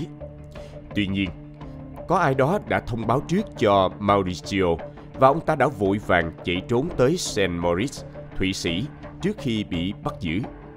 Trong thời gian ở biệt thự tại St. Moritz, Mauricio âm thầm lên kế hoạch trả thù. Sau cuộc chiến đầu tiên với gia đình, ông ta quyết định rằng lần này sẽ đuổi hết tất cả thành viên gia đình ra khỏi công ty, kể cả khi phải chấp nhận rủi ro đưa sói vào nhà. Mauricio liên lạc với công ty tài chính Morgan Stanley, nhờ họ tìm bên thứ ba phù hợp để dùng số tiền lớn thuyết phục Paolo bán cổ phần của mình. Quá trình đàm phán diễn ra khá khó khăn. Tuy nhiên, cuối cùng Paolo đồng ý bán 3% cổ phần của Gucci với giá 47 triệu USD. Sau khi nhận được số tiền lớn, Paolo quyết định thực hiện hóa ước mơ mở thương hiệu cá nhân mang tên P. Gucci. Tuy nhiên, Paolo bị chính người em từng cùng hội cùng thuyền đâm đơn kiện vi phạm bản quyền, đồng thời bị cha ruột đuổi ra khỏi gia đình. Từ cậu ấm giàu sang trở thành kẻ trắng tay, ông ta quyết định tố cáo cha mình với Cục Thuế Hoa Kỳ IRS về tội trốn thuế và lừa đảo 70 triệu USD, khiến Odo phải vào tù khi đã 81 tuổi. Có thể thấy, với lòng tham cùng mong muốn độc chiếm quyền lực và khát khao khẳng định bản thân đã đẩy gia tộc Gucci vào vòng xoáy bi kịch. Cuối cùng, Odo và Paolo đã ra đi trong sự uất ức, và con trai của Rodolfo trở thành người nắm giữ quyền lực tối cao trong Gucci. Từ đây, Mauricio đã bắt đầu thực hiện những dự định ấp ủ bấy lâu nay. Mauricio mời nhà thiết kế trẻ tài năng người Mỹ Tom Ford đảm nhận vị trí thiết kế sản phẩm may sẵn cho Gucci, với mong muốn thổi một làn gió mới vào thương hiệu. Bên cạnh đó, trong chiến lược cải cách của mình, ông ta loại bỏ hàng loạt sản phẩm do Odo phát triển. Từ hơn 20.000 sản phẩm đa dạng, Gucci giờ đây chỉ còn tập trung vào khoảng 4.000 sản phẩm. Mauricio quyết tâm tái định vị thương hiệu, biến Gucci trở thành biểu tượng của xa xỉ phẩm chỉ dành cho giới thượng lưu. Tom Ford đã đem đến những thiết kế táo bạo và hiện đại, mang lại sự bứt phá cho Gucci trên các sàn diễn thời trang. Tuy nhiên, trong kinh doanh, mọi thứ không suôn sẻ như mong đợi. Chi phí tái cấu trúc cao cùng với việc đầu tư vào dòng sản phẩm mới tiêu tốn rất nhiều vốn, trong khi các sản phẩm đó lại chưa thực sự được công chúng đón nhận. Việc cắt bỏ các sản phẩm cũ dẫn đến doanh thu suy giảm nghiêm trọng. Tình hình càng trở nên khó khăn hơn khi Mauricio duy trì lối sống xa hoa và tiêu xài hoang phí. Các nhà đầu tư bắt đầu nghi ngờ năng lực của người đứng đầu Gucci và cho rằng ông ta không đủ năng lực để dẫn dắt tập đoàn. Họ bắt đầu tìm kiếm một người lãnh đạo có năng lực hơn để lèo lái Gucci khỏi bờ vực khủng hoảng. Dưới áp lực lớn, Mauricio thừa nhận không thể quản lý tập đoàn và quyết định bán 53% cổ phần của mình với giá 1,9 tỷ USD cho Investcorp. Từ đó, thành viên cuối cùng của dòng họ Gucci cũng rời khỏi công ty do chính gia tộc mình gây dựng. Sau đó, Mauricio theo đuổi các dự án cá nhân, bao gồm kế hoạch xây dựng sòng bạc ở St. Moritz và một cảng du lịch ở Mallorca. Tuy nhiên, cách vận hành sai sót cùng lối sống quá xa hoa đã khiến ông ta chìm trong nợ nần với ngân hàng và các nhà đầu tư. Điều này đã khiến nhiều người trong gia tộc từ mặt. Thậm chí, ngay cả đám tang của Mauricio sau này cũng chỉ có vợ cũ và 2 con gái đến viếng. Sau khi bị ám sát, Mauricio được chôn cất tại nghĩa trang gia đình ở St. Moritz. Vậy, ai là người đã trừ khử Mauricio? Phải chăng là một chủ nợ bất mãn, hay một thành viên trong gia đình có mối hận thù lâu năm, hoặc một đối tác bị tổn thất nặng nề do những chính sách kinh doanh yếu kém? Có người thậm chí nói rằng mafia Ý có liên quan đến vụ việc này, bởi mối quan hệ xã hội của ông ta trước khi qua đời vô cùng phức tạp. Hiện trường vụ án không có nhiều bằng chứng có giá trị. Vì vậy, sau 2 năm kể từ ngày Mauricio ra đi, hung thủ và kẻ đứng sau vụ án này vẫn chưa bị bắt giữ. Khi cảnh sát đang gặp khó khăn vì thiếu manh mối, một cuộc điện thoại đã đem đến những thông tin có giá trị về vụ án. Người đàn ông tự xưng là Gabriel đề xuất gặp mặt thanh tra Filippo Naini tại Milan. Đầu tiên, thanh tra Filippo Naini do dự, nhưng Gabriel đã chủ động cung cấp một vài thông tin ban đầu. Mauricio đã bị bắn bằng một khẩu súng có gắn bộ giảm thanh tự chế, tổng cộng 4 phát đạn, và đây là loại đạn được mua từ Thụy Sĩ. Thanh tra Filippo Naini bất ngờ vì chỉ có cảnh sát và hung thủ mới biết chi tiết này, và rõ ràng Gabriel không đơn giản chỉ là một người ngoài cuộc. Vì vậy, đội cảnh sát đã đồng ý gặp mặt tại một quán cà phê. Tại đây, nhân chứng đã nhắc đến một người tên là Ivano Savani, hiện đang làm lễ tân tại một khách sạn nhỏ. Trong một lần uống rượu, tên này tự hào khoe với Gabriel rằng: "Ông biết vụ sát hại Gucci chứ? Chính tôi đã tham gia vào đó." Filippo Naini nhận ra Ivano chắc chắn không hành động một mình. Để tìm ra thủ phạm và kẻ chủ mưu, ông đề nghị Gabriel mang thiết bị nghe lén và hỏi lại Ivano Savani về vụ việc. Nghi phạm đồng ý, và sau đó hai người đã hẹn gặp nhau ở ngoài. Sau khi nói chuyện, Ivano đã nhắc đến tên của tay súng Benedetto Serrano và người tài xế Orazio Scala. Tuy nhiên, khi được hỏi về người chủ mưu đứng sau tất cả, Ivano Savani từ chối trả lời và chỉ phàn nàn rằng tiền chưa được trả đủ và nhóm của ông ta đang rất bực tức. Cảnh sát đã tận dụng cơ hội này và sắp xếp một điệp viên ngầm giả danh một sát thủ băng đảng Colombia đang lẫn trốn và hiện tại đang cần công việc gấp để duy trì cuộc sống. Ivano nghĩ rằng có thể lợi dụng người bạn mới này để đe dọa ngược lại người thuê trước đó. Ông ta gọi điện cho một người phụ nữ tên là Pina Aurema, nhưng cô ta đáp rằng đối phương cũng không trả đủ tiền, khiến cô rất cáu giận. Sau đó, cảnh sát đã điều tra Pina và phát hiện ra cô ta tự xưng là một pháp sư, có khả năng định hướng và dự đoán tương lai. Nhưng thực chất, cô ta là bạn thân của Patricia, bạn cũ của Mauricio.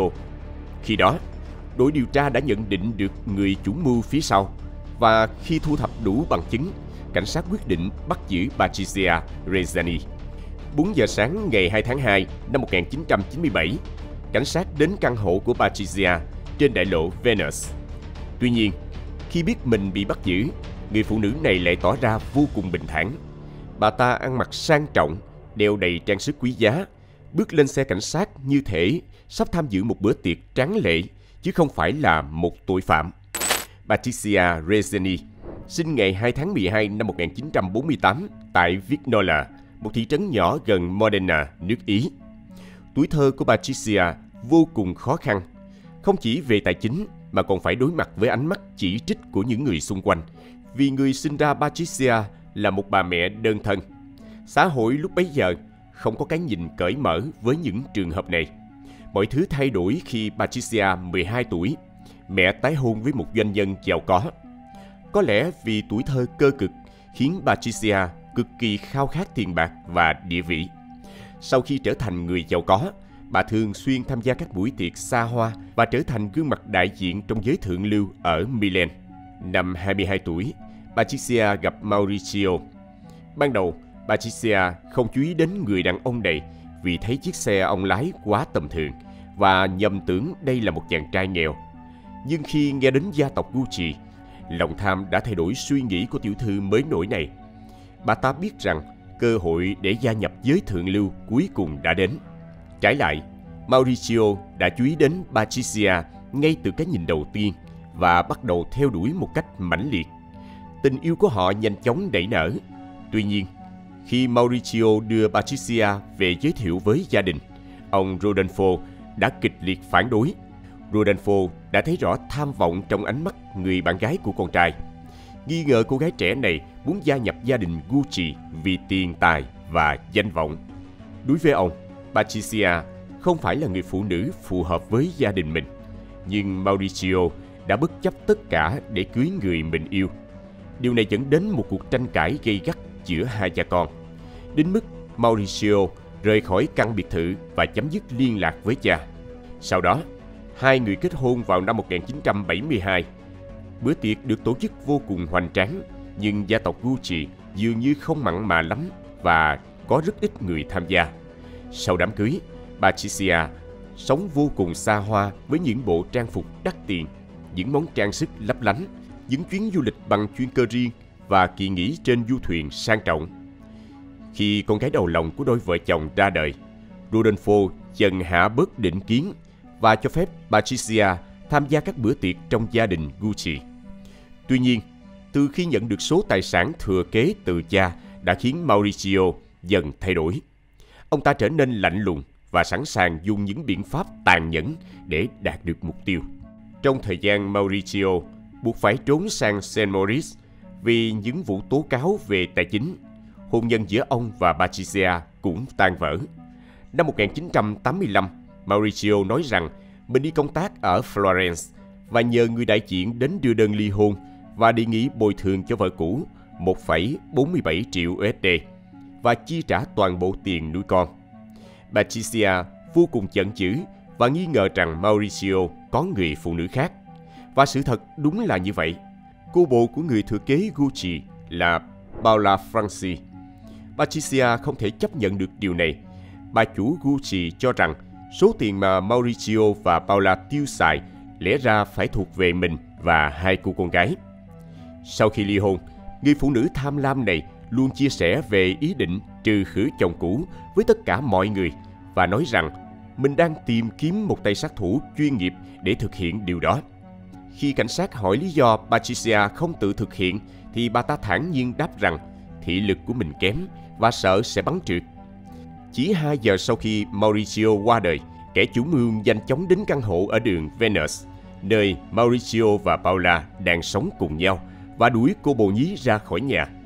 Tại tang lễ của chồng cũ, sự bình tĩnh khác thường của bà chủ Gucci một thời khiến nhiều người bắt đầu nghi ngờ về sự liên quan của bà ta với vụ ám sát Mauricio. Tuy phía công tố đã có đủ chứng cứ chứng minh rằng Patricia là kẻ đứng sau vụ ám sát này, nhưng là một người thủ đoạn, Patricia cố gắng dùng lý do bị suy giảm trí nhớ để không nhận tội. Thế nhưng, lời bào chữa này đã bị bồi thẩm đoàn bác bỏ. Sau đó, bà ta thay đổi lời khai, khẳng định chỉ là lời nói trong lúc bực tức và không hề ra lệnh cho bất cứ ai trừ khử chồng cũ. Bà ta thản nhiên đổ lỗi cho người bạn thân, khai rằng Piner đã lên kế hoạch từ đầu và mình hoàn toàn không biết gì. Tuy nhiên, khi kiểm tra lịch sử giao dịch, cảnh sát phát hiện rằng Patricia đã từng rút một số tiền lớn từ ngân hàng Monte Carlo để thưởng cho hung thủ đã ra tay với Mauricio. Ngoài ra, trong nhật ký của Patricia, lực lượng chức năng tìm thấy dòng chữ tội ác không mua được bằng tiền, viết 10 ngày trước sự ra đi đầy đau đớn của cựu chủ tịch Gucci. Vào ngày ông ta qua đời vì vết thương chí mạng do súng, bà ta đã viết từ Paradisos, có nghĩa là thiên đường. Ngày 19 tháng 5 năm 1998, Patricia cùng 4 đồng phạm bị buộc tội cố ý gây án mạng cho chồng cũ. Tại phiên tòa ở Milan, tất cả nghi phạm đều thừa nhận Patricia là chủ mưu. Bà ta đã thuê họ ám sát Mauricio vì lòng tham và nợ nần. Luật sư của Patricia lập luận rằng cuộc phẫu thuật não năm 1992 đã ảnh hưởng đến khả năng phán đoán của thân chủ, nhưng vẫn không được bồi thẩm đoàn chấp thuận. Cuối cùng, vào tháng 11 năm 1998, tòa án kết án Patricia 29 năm tù. Các đồng phạm Piner bị kết án 25 năm, Ivano 26 năm, Orezio 29 năm và Benedetto, tay sát thủ trực tiếp ra tay tàn ác với nạn nhân, lãnh án chung thân. Patricia nhiều lần kháng cáo, thậm chí cố gắng tự kết liễu, nhưng tòa án tối cao Ý giữ nguyên bản án, buộc kẻ chủ mưu này phải trả giá cho tội ác của mình. Hai cô con gái của Patricia và Mauricio chưa bao giờ tin rằng mẹ mình có tội và cho rằng bà ta bị vu oan. Nhờ nỗ lực của luật sư, Patricia cuối cùng được phép mang thú cưng của mình là một con vẹt vào tù. Patricia được trả tự do vào năm 2014 sau khi ngồi tù 16 năm nhờ nỗ lực lao động và thực hiện công việc tình nguyện. Hiện tại, bà ta làm việc cho thương hiệu trang sức Bozat và sống cùng con vẹt cưng. Năm 2021, đạo diễn Ridley Scott làm phim về gia đình Gucci với Lady Gaga vào vai Patricia. Bộ phim tài liệu đã giúp Patricia tiếp tục thu hút sự chú ý và nổi tiếng. Công chúng tự hỏi tại sao một gia tộc từng vinh quang lại sụp đổ vì lòng tham? Tại sao một tình yêu từng rực rỡ lại có thể trở thành ngòi nổ cho nhiều tội ác tàn nhẫn đến vậy?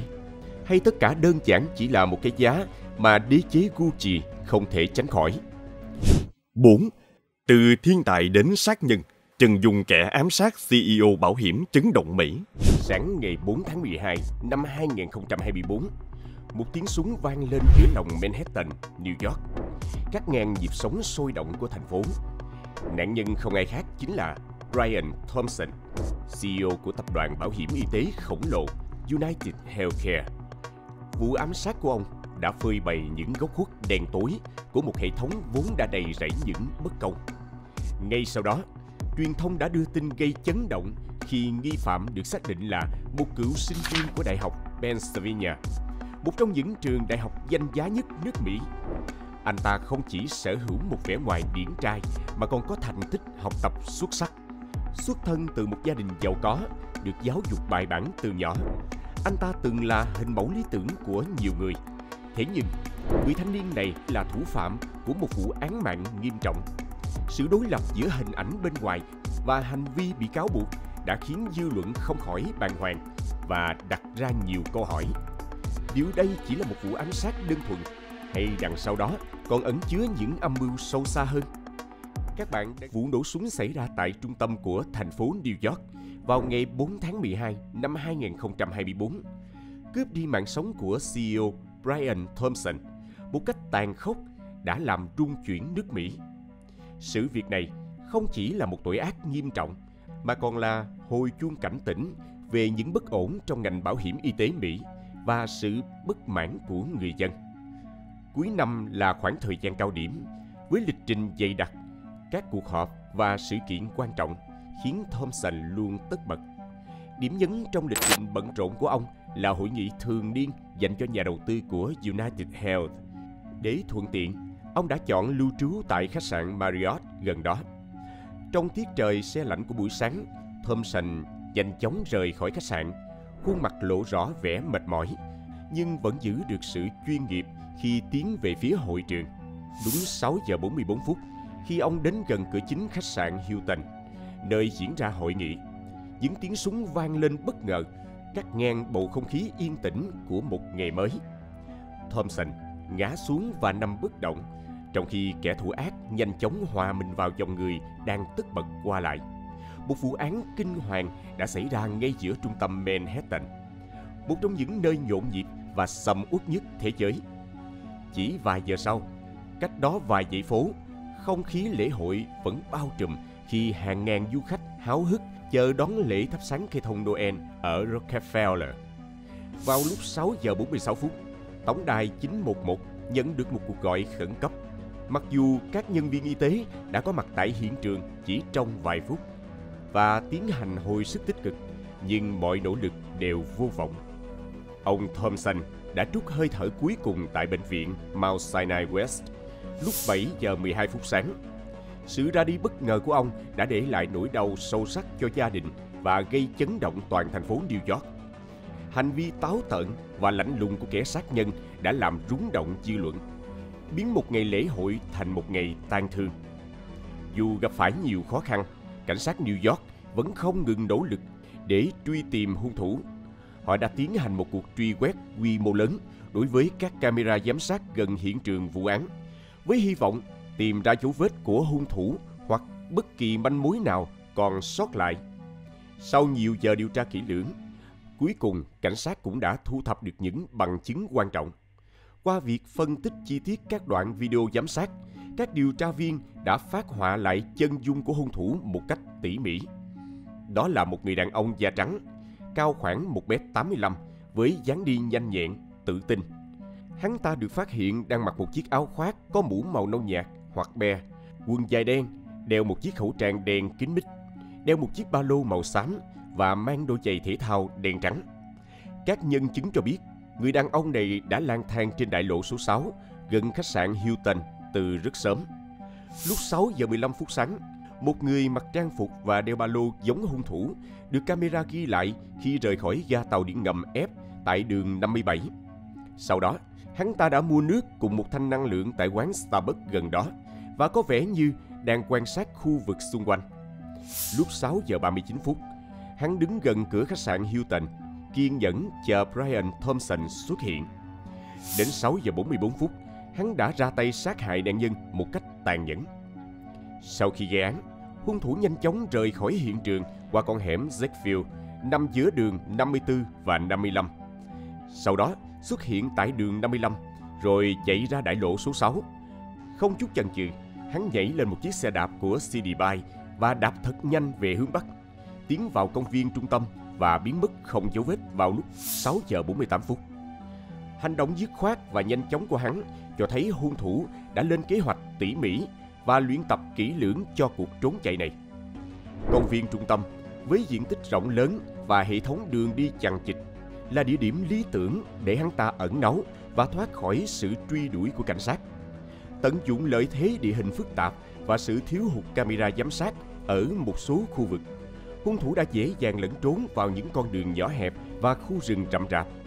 Trong quá trình trốn chạy, hắn có thể đã vứt bỏ chiếc mũ, găng tay và các vật dụng khác để xóa bỏ dấu vết. Chi tiết vụ án cho thấy, sau khi hắn bắn phát đạn đầu tiên vào lưng Thompson, mặc dù nạn nhân đã cố gắng chống trả quyết liệt, nhưng hung thủ vẫn lạnh lùng ra tay, bắn liên tiếp nhiều phát đạn vào cơ thể nạn nhân. Theo một nguồn tin đáng tin cậy từ cơ quan thực thi pháp luật, cảnh sát đã thu hồi được 3 viên đạn chưa bắn, cùng với 3 vỏ đạn 9mm tại hiện trường. Điều này cho thấy hung thủ không chỉ sở hữu một khẩu súng với bộ giảm thanh mà còn là một tay súng thiện nghệ. Việc cố tình để lại manh mối tại hiện trường khiến vụ án trở nên phức tạp hơn. Liệu đây có phải là một trò chơi tâm lý mà hung thủ muốn chơi với cảnh sát hay không? Đội điều tra còn tìm thấy chai nước mà hung thủ mua tại Starbucks và một chiếc điện thoại trả trước trong hẻm Zekfield. Theo phán đoán ban đầu, chiếc điện thoại có thể đã bị hắn ta làm rơi trong lúc hoảng loạn. Với lệnh khám xét khẩn cấp được cấp, cảnh sát đang tích cực phân tích nội dung trong chiếc điện thoại thu được tại hiện trường.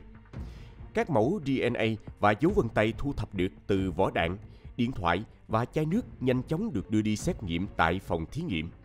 Dù động cơ gây án vẫn chưa được làm rõ, nhưng có thể khẳng định rằng đây là một vụ ám sát được lên kế hoạch kỹ lưỡng, nhắm vào một mục tiêu cụ thể. Một điều chắc chắn, ông Thompson chính là mục tiêu có chủ đích. Đây không phải là một vụ lấy mạng ngẫu nhiên mà có thể liên quan đến các mối thù cá nhân hoặc những tranh chấp trong quá trình kinh doanh. Những vụ tấn công nhắm vào giám đốc điều hành doanh nghiệp lớn, đặc biệt là trong lĩnh vực tài chính, không phải là hiếm gặp. Giám đốc Cục Điều tra Sở Cảnh sát New York, ông Joseph Kenny cho biết, cảnh sát tiến hành điều tra toàn diện các đoạn video giám sát, đặc biệt tập trung vào khu vực xung quanh công viên trung tâm. Bên cạnh đó, cảnh sát còn rà soát các cuộc gọi điện thoại, tin nhắn và giao dịch tài chính của nạn nhân để tìm ra những manh mối liên quan. Họ hy vọng có thể sớm truy tìm được hung thủ và đưa ra công lý cho nạn nhân. Sau đó, một cuộc điều tra xuyên quốc gia cũng được triển khai để truy bắt hung thủ. Các điều tra viên làm việc không ngừng nghỉ, phối hợp chặt chẽ với công ty CD Bike để khai thác dữ liệu GPS, tái hiện lại từng bước di chuyển của nghi phạm trong công viên trung tâm.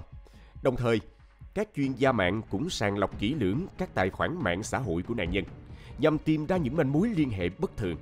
Các cuộc phỏng vấn nhân viên của United Health và người thân của nạn nhân cũng được tiến hành để thu thập thêm thông tin quan trọng. Đặc biệt, các điều tra viên còn mở rộng phạm vi tìm kiếm sang Minnesota, nơi được cho là có thể chứa đựng những manh mối then chốt. Thị trưởng New York đã kêu gọi người dân giữ bình tĩnh và hợp tác với cơ quan chức năng. Ông khẳng định rằng vụ án đang được điều tra một cách nghiêm túc và chuyên nghiệp, đồng thời nhấn mạnh rằng nguy cơ xảy ra các vụ việc tương tự là rất thấp.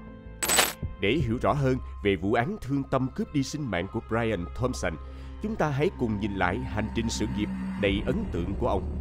Sinh ra và lớn lên tại Ames, Iowa, một cậu bé tài năng đã dần khẳng định vị thế của mình trong làng doanh nhân.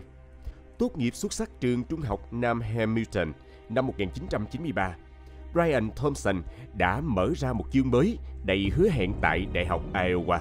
Sau khi tốt nghiệp đại học với tấm bằng cử nhân quản trị kinh doanh, chuyên ngành kế toán, Thompson đã nhanh chóng khẳng định vị trí của mình tại một trong những công ty kế toán và luật lớn nhất thế giới, PricewaterhouseCoopers, PwC.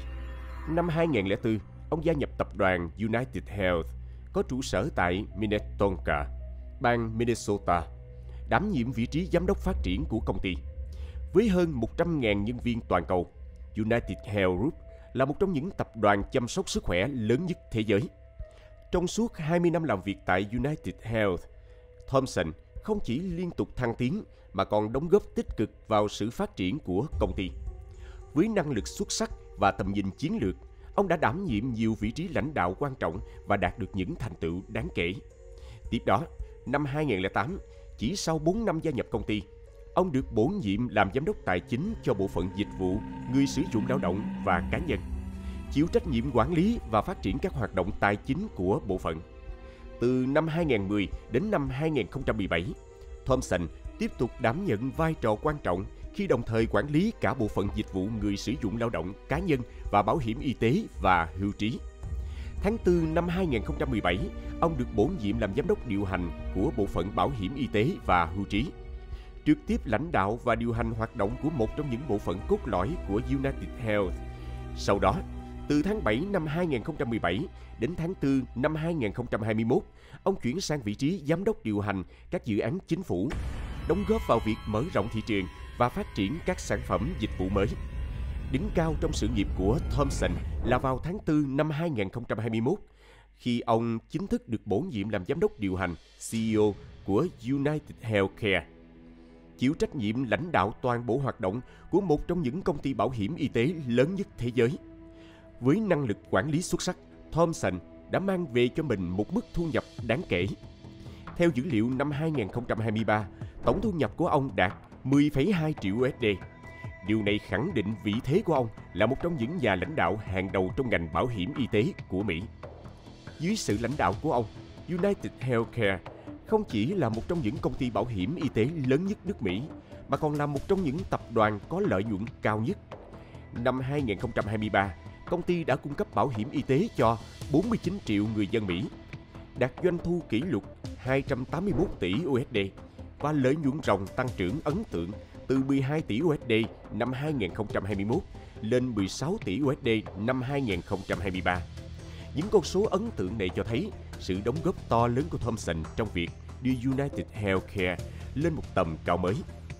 Trong quý 3 năm 2024, dưới sự điều hành của Thompson, danh mục đầu tư của United Healthcare đã đạt được những kết quả khả quan, tạo ra doanh thu lên tới 74 tỷ USD. Thành công này đã củng cố vị thế của United Healthcare là công ty bảo hiểm y tế số 1 tại đất nước cờ hoa. Mặc dù gặt hái được nhiều thành công trong sự nghiệp, Thompson cũng phải đương đầu với không ít những thách thức. Ngay từ khi nhậm chức CEO vào năm 2021, ông đã đối mặt với làn sóng phản đối dữ dội từ công chúng và các tổ chức y tế khi công ty đưa ra quyết định hạn chế chi trả cho các dịch vụ y tế không cấp cứu. Dưới áp lực này, Thompson đã phải điều chỉnh chính sách, cho thấy sự cân bằng phức tạp giữa lợi nhuận kinh doanh và trách nhiệm xã hội mà các nhà lãnh đạo ngành y tế phải đối mặt. Với tham vọng nâng cao hiệu quả hoạt động và giảm thiểu sai sót, United Healthcare dưới thời Thompson đã mạnh dạn ứng dụng trí tuệ nhân tạo AI vào quy trình xử lý yêu cầu bồi thường. Tuy nhiên, kết quả ban đầu lại hoàn toàn trái ngược với kỳ vọng. Tỷ lệ sai sót lên tới 90%, đã gây ra những hậu quả nghiêm trọng, đẩy hàng nghìn khách hàng vào tình cảnh khó khăn và làm tổn hại nghiêm trọng đến uy tín của công ty. Trước tình hình đó, năm 2023, Thompson đã quyết định thực hiện một cuộc cải cách căn bản đối với hệ thống chi trả bảo hiểm. Tại một hội nghị nhà đầu tư, ông đã công bố một mô hình hoàn toàn mới: thanh toán chăm sóc sức khỏe dựa trên giá trị Value-Based Care. Khác với mô hình truyền thống, phương pháp này liên kết trực tiếp mức thù lao của các nhà cung cấp dịch vụ y tế với chất lượng dịch vụ mà họ cung cấp cho bệnh nhân. Mô hình này có hai mục tiêu kép: nâng cao chất lượng chăm sóc sức khỏe, giảm chi phí không cần thiết và khuyến khích các dịch vụ chăm sóc hiệu quả. từ đó mang lại lợi ích cho cả bệnh nhân và công ty. Thompson hy vọng rằng sáng kiến này sẽ giúp United Healthcare giảm thiểu chi tiêu lớn trong việc quản lý các bệnh mãn tính và chăm sóc sức khỏe dài hạn, đồng thời khôi phục lại niềm tin của khách hàng. Dù đóng góp lớn vào sự phát triển của công ty, Thompson và United Healthcare vẫn phải đối mặt với nhiều chỉ trích vì các quyết định kinh doanh gây tranh cãi, đặc biệt là việc tăng phí bảo hiểm và siết chặt quy trình phê duyệt các yêu cầu bồi thường. Không chỉ tăng phí bảo hiểm cá nhân, công ty còn siết chặt quy trình phê duyệt trước pre-authorization, dẫn đến việc từ chối một lượng lớn các yêu cầu khám chữa bệnh của người dân.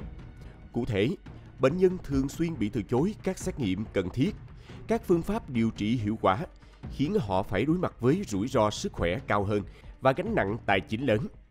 Việc tranh cãi với công ty bảo hiểm để được duyệt chi phí y tế không chỉ tốn kém thời gian và công sức mà còn gây ra nhiều căng thẳng cho bệnh nhân. Hơn nữa, tình trạng này còn làm giảm niềm tin của người dân vào hệ thống bảo hiểm y tế và tạo ra một môi trường làm việc đầy áp lực cho các nhân viên y tế. Nhiều bác sĩ e ngại khi kê đơn thuốc hoặc chỉ định các xét nghiệm hiện đại vì sợ bệnh nhân sẽ phải tự chi trả, dẫn đến việc hạn chế các lựa chọn điều trị tốt nhất cho bệnh nhân. Hậu quả trực tiếp là mặc dù giảm được chi phí, các chính sách này lại gây ra những đau khổ không đáng cho bệnh nhân và gia đình họ, thậm chí dẫn đến những bi kịch không lường trước. Không chỉ chịu đựng những đau đớn về thể xác, bệnh nhân và gia đình còn phải đối mặt với những tổn thương tinh thần sâu sắc và gánh nặng tài chính quá sức. Trước những lo ngại ngày càng tăng của người dân về thực tiễn kinh doanh của các công ty bảo hiểm y tế, nhiều cơ quan báo chí và thượng nghị sĩ đã tiến hành điều tra để làm rõ thực trạng và tìm kiếm các giải pháp. Kết quả điều tra đã phơi bày những thực tế đáng báo động về các hoạt động của United Healthcare. Tỷ lệ từ chối các yêu cầu khám chữa bệnh đã tăng vọt, đặc biệt kể từ khi Brian Thompson lên nắm quyền, gây ra nhiều hậu quả nghiêm trọng cho người bệnh. Điều này đã khẳng định sự tồn tại về những lo ngại của công chúng về thực tiễn kinh doanh của các công ty bảo hiểm y tế. Cụ thể, báo cáo của Tiểu ban điều tra thường trực của Thượng viện cho thấy tỷ lệ từ chối phê duyệt trước của chương trình Medicare Advantage của United Healthcare đã tăng từ 8% năm 2019 lên 22,7% vào năm 2022. Điều này đồng nghĩa với việc hàng triệu người cao tuổi và người khuyết tật đã bị từ chối các dịch vụ y tế cần thiết, gây ra những hậu quả khôn lường. Đối với các yêu cầu bồi thường bảo hiểm y tế, tỷ lệ từ chối của United Healthcare cao hơn mức trung bình của ngành đến một mức báo động, khiến công ty đối mặt với nhiều chỉ trích và trở thành tâm điểm của các cuộc điều tra. Tạp chí Fortune đã gọi các phát hiện này là vết nhơ trong thời kỳ lãnh đạo của Brian Thompson tại United Healthcare, cho thấy mức độ nghiêm trọng của vấn đề và ảnh hưởng tiêu cực đến danh tiếng của công ty. Không chỉ đối mặt với những chỉ trích về việc từ chối bồi thường, các lãnh đạo cấp cao của United Health Group, bao gồm CEO Andrew Whitty và Brian Thompson, còn đối mặt với những cáo buộc nghiêm trọng hơn. Vào tháng 5 năm 2024, Quỹ hưu trí lính cứu hỏa Hollywood ở Florida đã đệ đơn kiện cáo buộc các lãnh đạo này đã không kịp thời tiết lộ thông tin về cuộc điều tra chống độc quyền của Bộ Tư pháp Hoa Kỳ nhằm vào United Health Group và đã thao túng giá cổ phiếu để thu lợi bất chính. Theo cáo trạng, Bộ Tư pháp Hoa Kỳ đã điều tra và cáo buộc rằng Brian Thompson, cựu CEO của United Health Group, đã biết về cuộc điều tra chống độc quyền của Bộ Tư pháp liên quan đến thương vụ mua lại một công ty xử lý yêu cầu bồi thường y tế vào năm 2021. Nghiêm trọng hơn, ông đã bán một lượng lớn cổ phiếu chỉ vài tuần trước khi thông tin về cuộc điều tra được công khai, một hành vi vi phạm nghiêm trọng trong luật chứng khoán. Những cáo buộc này đã làm tổn hại nghiêm trọng đến danh tiếng của Thompson và đặt ra nhiều câu hỏi về đạo đức kinh doanh của ông. Chính vì vậy, vụ ám sát bí ẩn của Thompson càng làm cho vụ việc trở nên phức tạp và gây nhiều tranh cãi. Vợ của Thompson đã tiết lộ rằng ông từng nhận được lời đe dọa, dường như liên quan đến những bất cập trong chương trình bảo hiểm y tế. Ngoài ra, những thông tin về việc gia đình Thompson từng báo cáo các hoạt động đáng ngờ vào năm 2018 càng làm tăng thêm sự nghi ngờ. Mặc dù cảnh sát không tìm thấy bằng chứng về tội phạm trong vụ việc này, nhưng nó cho thấy rằng gia đình ông đã cảm thấy bất an trước những lời đe dọa. Yu luôn xuất hiện trước công chúng với hình ảnh một gia đình hạnh phúc. Brian Thompson và vợ, Paulette, đã âm thầm ly thân một thời gian trước khi xảy ra vụ việc. Họ gặp nhau khi còn là sinh viên Đại học Iowa và có với nhau 2 người con trai. Paulette, một nhà vật lý trị liệu tài năng, luôn là hậu phương vững chắc cho chồng. Sau khi kết hôn, hai người đã cùng nhau xây dựng một gia đình hạnh phúc. Con trai lớn của Thompson vừa tốt nghiệp trung học phổ thông và từng là một vận động viên lacrosse tài năng. Cậu con trai út cũng thừa hưởng năng khiếu thể thao từ cha mẹ. Gia đình Thompson thường xuyên tham gia các hoạt động thể thao cùng nhau, đặc biệt là vào các dịp cuối tuần. Thompson, với niềm đam mê mãnh liệt với golf, đã truyền cảm hứng cho các con. Ngoài ra, ông còn tích cực tham gia các hoạt động xã hội, đặc biệt là phong trào Thế vận hội đặc biệt. Ông đảm nhiệm vai trò đồng chủ tịch danh dự của Thế vận hội đặc biệt Hoa Kỳ 2026. Bà Paulette chia sẻ, ông ấy là một người chồng tuyệt vời, một người cha đáng kính và một người bạn đáng tin cậy. Ông ấy đã sống một cuộc đời ý nghĩa, luôn tràn đầy tình yêu thương và sự nhiệt huyết.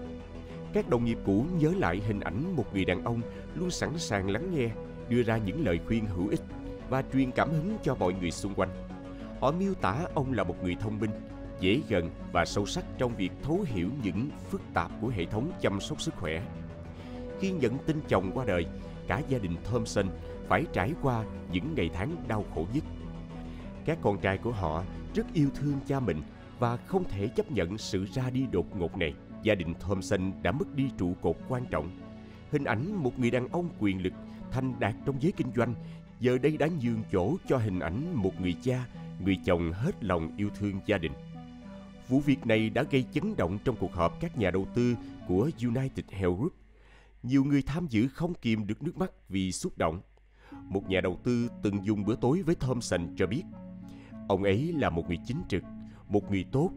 Tôi chưa bao giờ nghe bất kỳ ai nói điều gì tiêu cực về ông ấy. Với giọng đầy cảm xúc, CEO Andrew Whitty đã bày tỏ sự trân trọng sâu sắc đối với những đóng góp của Thompson. Ông nhấn mạnh rằng kinh nghiệm, mối quan hệ và giá trị cá nhân của Thompson đã góp phần quan trọng vào sự phát triển của United Health, giúp công ty cải thiện hệ thống y tế và mang lại dịch vụ tốt hơn cho cộng đồng. Thống đốc bang Minnesota Tim Walzer cũng đã gửi lời chia buồn sâu sắc đến gia đình Thompson.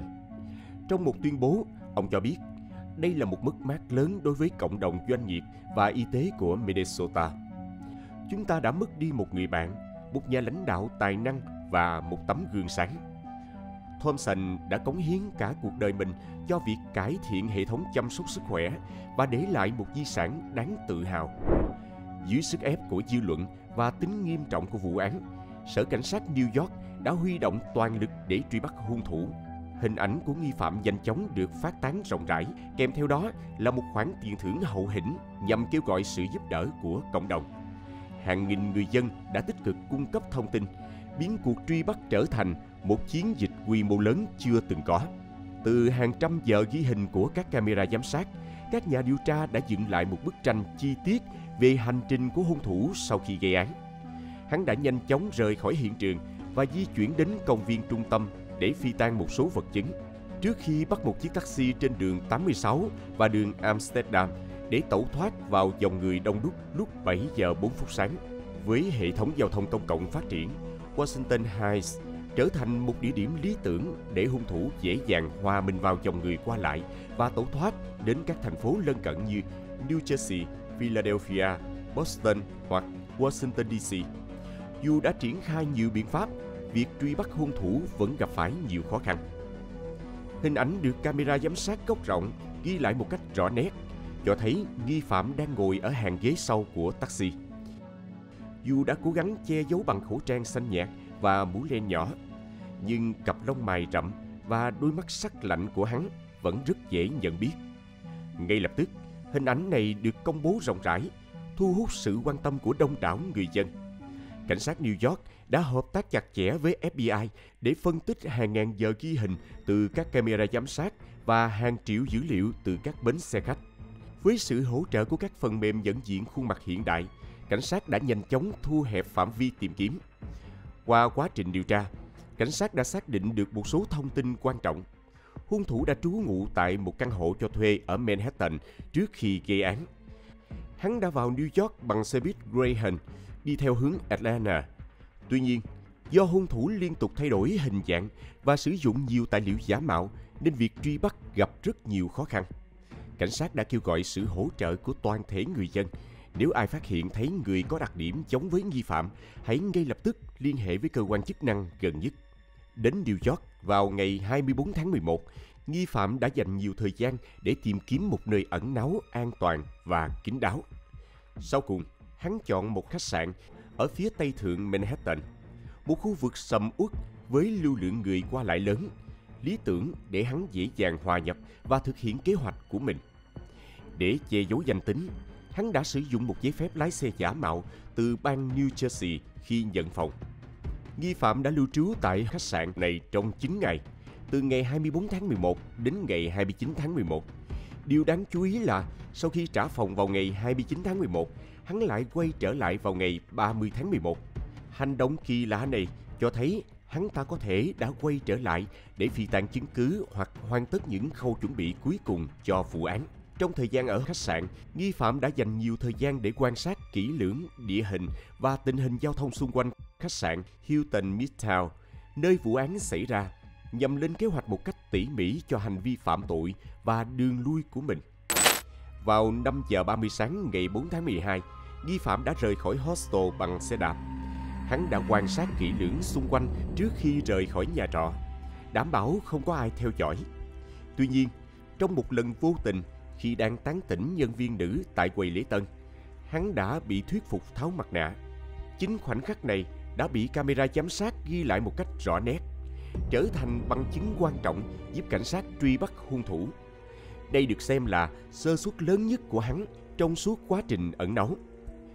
Trong một diễn biến bất ngờ, ngày 6 tháng 12, cảnh sát đã tiến hành một cuộc khám xét quy mô lớn tại công viên trung tâm. Sau nhiều giờ tìm kiếm kỹ lưỡng, các đơn vị nghiệp vụ đã phát hiện một chiếc ba lô màu xám được giấu kỹ dưới một bụi cây rậm rạp gần hồ. Bên trong ba lô, cảnh sát tìm thấy chiếc áo khoác trùng khớp với chiếc áo mà nghi phạm đã mặc trong đoạn video giám sát tại hiện trường vụ án, cùng với một bộ trò chơi Monopoly.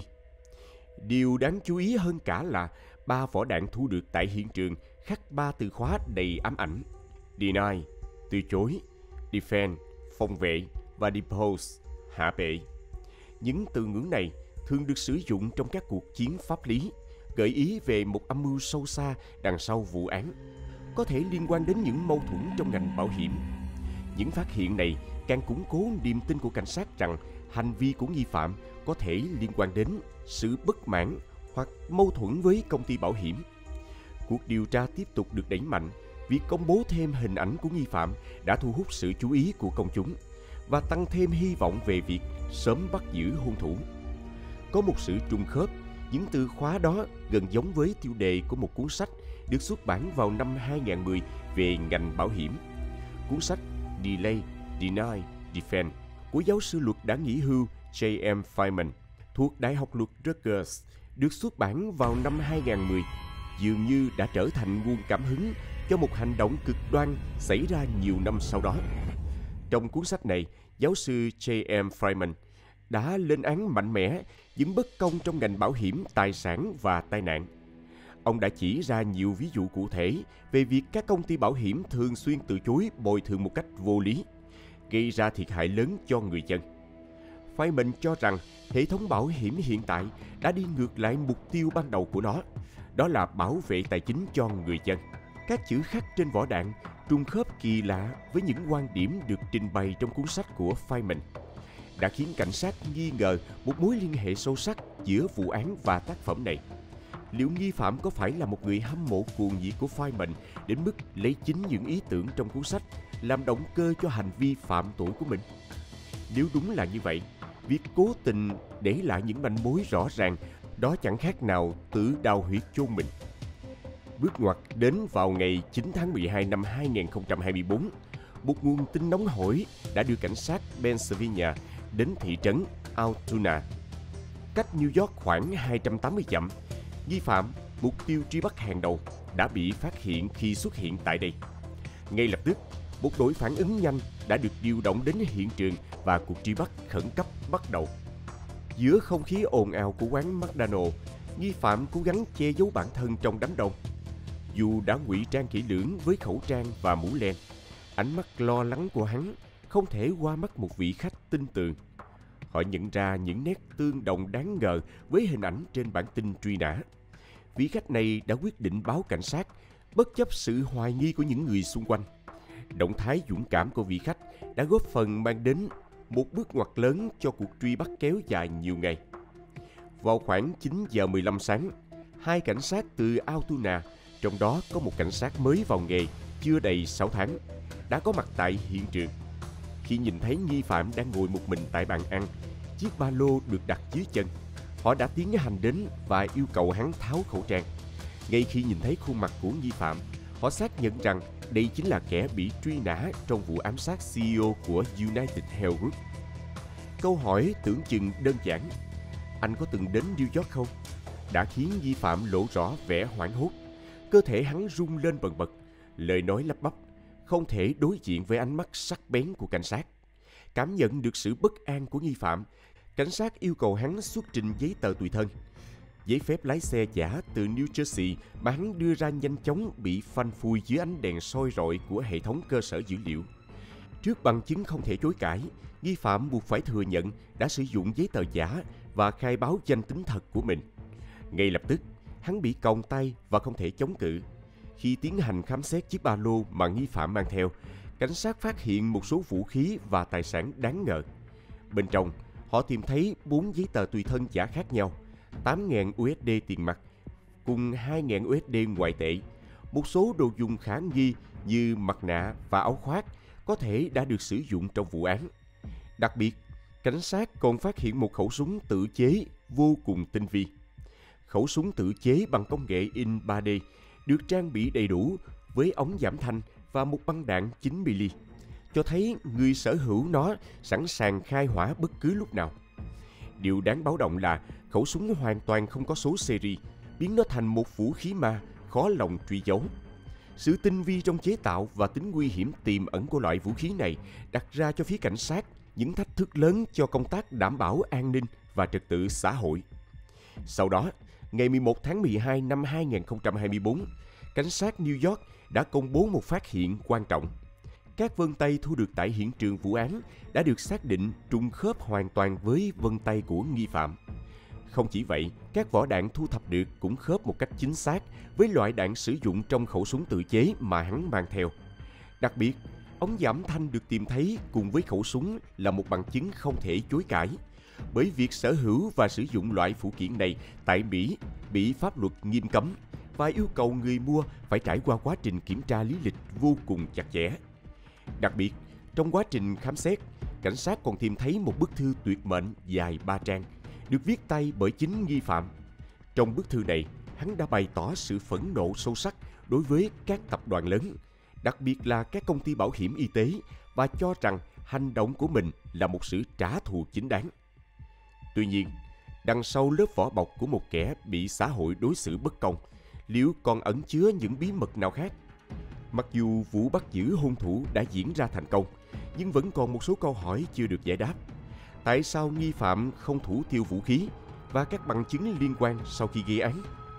Liệu hắn có muốn bị bắt giữ hay không? Hay đây chỉ đơn giản là một hành động bồng bột của một kẻ mất kiểm soát? Sau khi bị bắt tại Pennsylvania, nghi phạm đã bị truy tố với nhiều tội danh như tàng trữ vũ khí không có giấy phép, làm giả, cung cấp giấy tờ tùy thân giả cho cảnh sát. Đồng thời, tại New York, nghi phạm tiếp tục phải đối mặt với cáo buộc gây án mạng cấp độ 2, tàng trữ vũ khí trái phép và sử dụng giấy tờ giả. Việc không truy tố nghi phạm tội gây án mạng cấp độ 1 là do yêu cầu pháp lý tại New York khá nghiêm ngặt. Theo luật bang New York, cấp độ 1 chỉ áp dụng trong những trường hợp đặc biệt như sát hại cảnh sát hoặc nhân chứng. Vì vậy, nghi phạm chỉ bị truy tố với tội danh ở cấp độ 2, mặc dù án phạt vẫn có thể lên đến tù chung thân. Cuối cùng, nghi phạm đã được xác định danh tính là Luigi Mangione, một thanh niên 26 tuổi sinh ra trong một gia đình danh giá gốc Ý tại ngoại ô thành phố Baltimore, tiểu bang Maryland. Gia tộc Mangione nổi tiếng với đế chế kinh doanh đa ngành, bao gồm bất động sản, dịch vụ y tế, truyền thông và thậm chí là cả chính trị. Anh trai của Luigi, Nino Mangione, hiện đang là một nghị sĩ đảng Cộng hòa tại Maryland. Tuy nhiên, bất chấp xuất thân giàu có và quyền lực, Luigi lại chọn con đường đối lập, gây ra một vụ án mạng nghiêm trọng gây chấn động. Một sự kiện gây quỹ chính trị dự kiến diễn ra vào ngày 12 tháng 12 của nghị sĩ Nino Mangione đã bị hủy bỏ đột ngột sau khi gia đình nhận tin về vụ việc của Luigi. Gia đình Mangione đã bày tỏ sự bàng hoàng và đau buồn trước những diễn biến này, đồng thời gửi lời chia buồn chân thành đến gia đình nạn nhân. Luigi Mangione, trước khi vướng vào vụ án, là một học sinh ưu tú của trường Gilman danh tiếng tại Baltimore. Trường Gilman với lịch sử lâu đời và tiêu chuẩn tuyển sinh khắt khe đã đào tạo nên nhiều thế hệ nhân tài. Các bạn học cũ của Luigi đều nhớ đến cậu là một học sinh chăm chỉ, trầm tính và có năng khiếu về công nghệ. Việc Luigi trở thành nghi phạm của một vụ ám sát doanh nhân nổi tiếng đã khiến nhiều người bất ngờ và kinh ngạc. Bạn bè của Luigi kể rằng, trong bài phát biểu tốt nghiệp, anh ta đã truyền cảm hứng cho các bạn cùng lớp bằng câu nói: "Thách thức thế giới này cần có sự can đảm phi thường." Sau khi tốt nghiệp trường Gilman danh tiếng, Luigi tiếp tục theo đuổi đam mê công nghệ tại Đại học Pennsylvania, chuyên ngành khoa học máy tính và thông tin học. Tại đây, anh ta không chỉ tích lũy kiến thức chuyên môn mà còn tham gia vào các hoạt động ngoại khóa. Năm 2020, Luigi xuất sắc tốt nghiệp với 2 bằng cử nhân và thạc sĩ. Ban đầu, Luigi sống chung trong một căn hộ trên tầng thượng tại Honolulu, Hawaii, cùng với những người bạn đồng nghiệp làm việc từ xa. Họ rất quý mến Luigi, một người lịch sự, thông minh và hòa đồng. Anh ta không chỉ là một người bạn tốt mà còn là một người có khả năng lãnh đạo khi cùng mọi người thành lập một câu lạc bộ đọc sách. Thế nhưng, căn bệnh đau lưng mãn tính đã dần xâm chiếm cuộc sống của Luigi, biến chàng trai năng động, yêu đời thành một người luôn phải vật lộn với các cơn đau. Dù khí hậu ấm áp của Hawaii đã mang đến những giây phút thư giãn bên bạn bè, nhưng những cơn đau vẫn thường xuyên ập đến, khiến anh ta phải từ bỏ những sở thích như lướt sóng. Chính những khó khăn này đã buộc Luigi phải chuyển đến một căn hộ riêng ở Kakaako để có không gian yên tĩnh hơn. Sự thay đổi này cùng với vụ án nghiêm trọng mà anh ta vướng vào đã khiến nhiều người vô cùng bàng hoàng và thương cảm. Vài tháng trước khi vụ án xảy ra, Luigi đã trải qua một cuộc phẫu thuật đau lưng để điều trị chứng đau mãn tính. Sau ca phẫu thuật, anh ta đột ngột mất liên lạc với gia đình. Mẹ của Luigi lo lắng cho sự an toàn của con trai nên đã báo cảnh sát về việc mất tích vào ngày 18 tháng 11 năm 2024. Trên mạng xã hội, Luigi thường chia sẻ về cuộc sống hàng ngày và những khó khăn do căn bệnh gây ra. Anh ta từng đăng tải hình ảnh chụp X-quang cho thấy cột sống đã được cố định bằng 4 chiếc đinh. Phương pháp thường được thực hiện để điều trị các vấn đề về cột sống. Tuy nhiên, điều đáng ngạc nhiên là dù đã được điều trị y tế, Luigi vẫn tỏ ra bất mãn với các công ty bảo hiểm. Tại Mỹ, thanh niên dưới 26 tuổi thường được bảo hiểm y tế thông qua gia đình. Tuy nhiên, trường hợp của Luigi vẫn còn nhiều ẩn số. Do đó, chưa hiểu rõ bảo hiểm của Luigi là do anh ta tự mua hay vẫn đang được phụ thuộc vào gia đình. Trong những phát ngôn ban đầu của mình, Luigi đã thể hiện sự bất mãn sâu sắc với hệ thống bảo hiểm y tế Mỹ. Anh ta chỉ trích ngành công nghiệp này vì chi phí quá cao so với chất lượng dịch vụ, đồng thời cáo buộc các công ty bảo hiểm ưu tiên lợi nhuận hơn là sức khỏe của người dân. Luigi đã ví von các công ty bảo hiểm như những băng đảng đang lợi dụng hệ thống để thu lợi bất chính. Với tư cách là một người trẻ tuổi, Luigi đã thể hiện một tinh thần phản kháng mạnh mẽ đối với những bất công trong xã hội. Đặc biệt là trong lĩnh vực y tế, quan điểm của anh ta cho thấy sự ảnh hưởng của những trải nghiệm cá nhân, cũng như sự quan tâm đến các vấn đề xã hội rộng lớn hơn. Trong khoảng thời gian tháng 5 năm 2022 đến tháng 2 năm 2023, Luigi đã tích cực tìm kiếm thông tin về cách điều trị đau lưng thông qua việc đọc sách và viết bài cảm nhận. Tuy nhiên, những hoạt động tích cực này dường như không giúp anh ta cải thiện được tình trạng sức khỏe. Bên cạnh đó, Luigi cũng thể hiện sự quan tâm đến các vấn đề xã hội rộng lớn hơn. Trên mạng xã hội, anh ta thường xuyên bày tỏ những quan điểm cực đoan, phê phán hệ thống và các cá nhân mà anh ta cho là có ảnh hưởng tiêu cực đến xã hội. Các bài đăng trên nền tảng X của Luigi với những nội dung cực đoan như kêu gọi cấm bán đồ chơi người lớn và so sánh nước Mỹ với đế chế La Mã suy tàn đã bị xóa bỏ.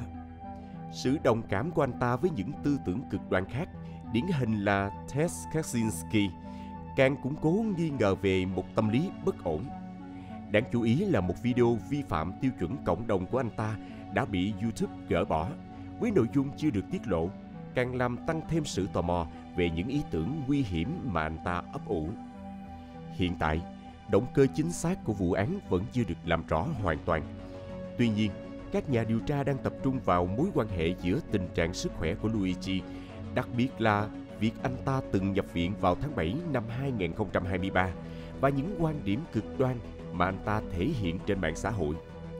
Khi bức ảnh Luigi bị bắt giữ được công bố vào tối ngày 9 tháng 12, cho thấy một vẻ mặt lạnh lùng, thậm chí có phần khiêu khích của nghi phạm. Hôm sau, ngày 10 tháng 12, Luigi đã xuất hiện tại tòa án quận Blair, bang Pennsylvania để tham gia phiên điều trần dẫn độ. Tại đây, anh ta đã có những hành động gây chú ý khi liên tục la hét, chỉ trích hệ thống pháp luật và tỏ ra bất hợp tác khi cho rằng đây rõ ràng là điều trái lẽ phải, là sự xúc phạm đến trí tuệ và kinh nghiệm sống của người dân nước Mỹ. Hình ảnh Luigi trong phiên tòa hoàn toàn trái ngược với vẻ ngoài lịch lãm, tự tin trước đây. Khoác trên mình chiếc áo tù nhân màu cam, đôi dép vải trắng và chiếc còng tay đã biến chàng trai từng được ngưỡng mộ thành một kẻ tội phạm tiều tụy. Những hành động bất thường như gõ bàn, đung đưa ghế và ánh mắt cảnh giác càng tô đậm thêm sự căng thẳng và bất an trong tâm hồn của kẻ sát nhân. Luật sư bào chữa của Luigi đã yêu cầu bảo lãnh cho thân chủ của mình. Tuy nhiên, yêu cầu này đã bị tòa bác bỏ. Các công tố viên Manhattan đang tiến hành các thủ tục cần thiết để dẫn độ anh ta đến New York để xét xử. Tuy nhiên, theo hãng tin AP, Luigi và luật sư đang có dấu hiệu trì hoãn việc dẫn độ. Luật sư bào chữa khẳng định thân chủ của mình dự định không nhận tội và muốn kiểm tra toàn bộ bằng chứng mà cảnh sát thu thập, bao gồm súng, dấu vân tay và dữ liệu giám sát tại hiện trường vụ án. Ngay sau khi tin tức về vụ ám sát CEO Brian Thompson được công bố, dư luận đã nổ ra những cuộc tranh cãi trái chiều. Một bộ phận không nhỏ thậm chí còn ngợi ca Luigi như một anh hùng, xem hành vi của anh ta là một hành động trả thù chính đáng. Những người này cho rằng các công ty bảo hiểm y tế, đặc biệt là United Health, đã quá tham lam và đối xử bất công với người bệnh. Tuy nhiên, cũng có không ít ý kiến lên án hành vi bạo lực của Luigi và cho rằng việc lấy mạng người khác không phải là cách giải quyết vấn đề. Thống đốc bang Pennsylvania, Shapiro đã lên tiếng chỉ trích những người ca ngợi hành vi của Luigi, cho rằng đây là một hành động sai trái và không thể chấp nhận được. Ông nhấn mạnh rằng việc giải quyết các vấn đề xã hội phải thông qua các kênh hợp pháp và dân chủ, chứ không phải bằng bạo lực. Tuy nhiên, một số người lại đặt câu hỏi về tính khách quan của những phát ngôn này. Họ cho rằng có thể thống đốc Shapiro có liên quan đến ngành bảo hiểm và đang cố gắng bảo vệ lợi ích của các công ty bảo hiểm. Ngoài ra, một số người lo ngại rằng Luigi có thể được hưởng một bản án nhẹ hơn do nhận được sự ủng hộ từ công chúng và có khả năng thuê một đội ngũ luật sư giỏi. Cùng với đó, những lời đe dọa nhắm vào các CEO của các công ty bảo hiểm khác cũng xuất hiện tràn lan trên mạng. Các bài đăng kêu gọi trả thù kèm theo hình ảnh và khẩu hiệu đầy tính khiêu khích đã khiến nhiều người lo ngại về một làn sóng bạo lực mới. Sự việc này buộc các công ty bảo hiểm phải tăng cường an ninh cho các giám đốc điều hành của mình và xóa bỏ nhiều thông tin cá nhân trên mạng để tránh họ trở thành mục tiêu tiếp theo. Các CEO với vai trò là bộ não của doanh nghiệp luôn là mục tiêu của những kẻ có ý đồ xấu. Việc họ di chuyển một mình, đặc biệt là ở những nơi công cộng, là một rủi ro an ninh lớn. Chính vì vậy, nhiều công ty thường có những biện pháp bảo vệ nghiêm ngặt cho các CEO của mình. Tuy nhiên, trong trường hợp của Thompson, dường như các biện pháp này đã không được thực hiện đầy đủ. Cảnh sát New York đã hứng chịu nhiều chỉ trích vì thời gian điều tra vụ án khá lâu.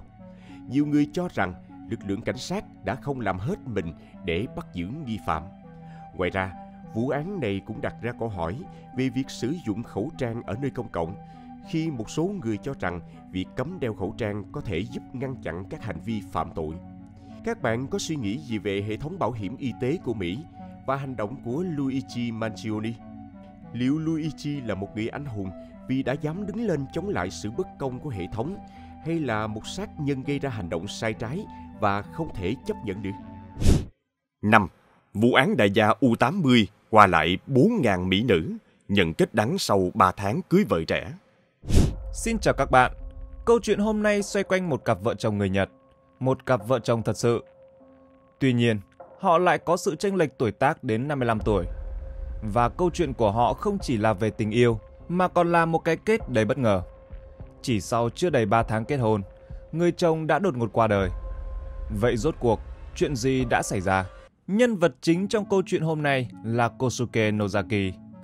Ông sinh năm 1941 tại thành phố Tanabe, thuộc tỉnh Wakayama, Nhật Bản. Gia đình ông có 7 người con. Ban đầu, gia đình của ông có một nhà máy sản xuất bia nhỏ. Nhưng vào thời điểm đó, Nhật Bản đang chiến tranh, mọi thứ trở nên khan hiếm, đặc biệt là lương thực và nguyên liệu. Nhà máy của gia đình không thể tiếp tục sản xuất vì thiếu gạo, thiếu men và các nguyên liệu khác. Cuối cùng, họ đành phải đóng cửa nhà máy. Kosuke Nozaki là đứa con út trong gia đình, và dù thành tích học tập của ông không mấy nổi bật, nhưng lại nhận được nhiều tình yêu thương nhất từ cha mẹ. Và một ngày nọ, khi mới 14 tuổi, dưới sự sắp xếp của mẹ, ông đã có lần trải nghiệm hôn nhân đầu tiên với một người góa phụ 30 tuổi, cũng là người cùng làng. Sau trải nghiệm đó, Nozaki bị cuốn hút mạnh mẽ vào cảm giác đam mê.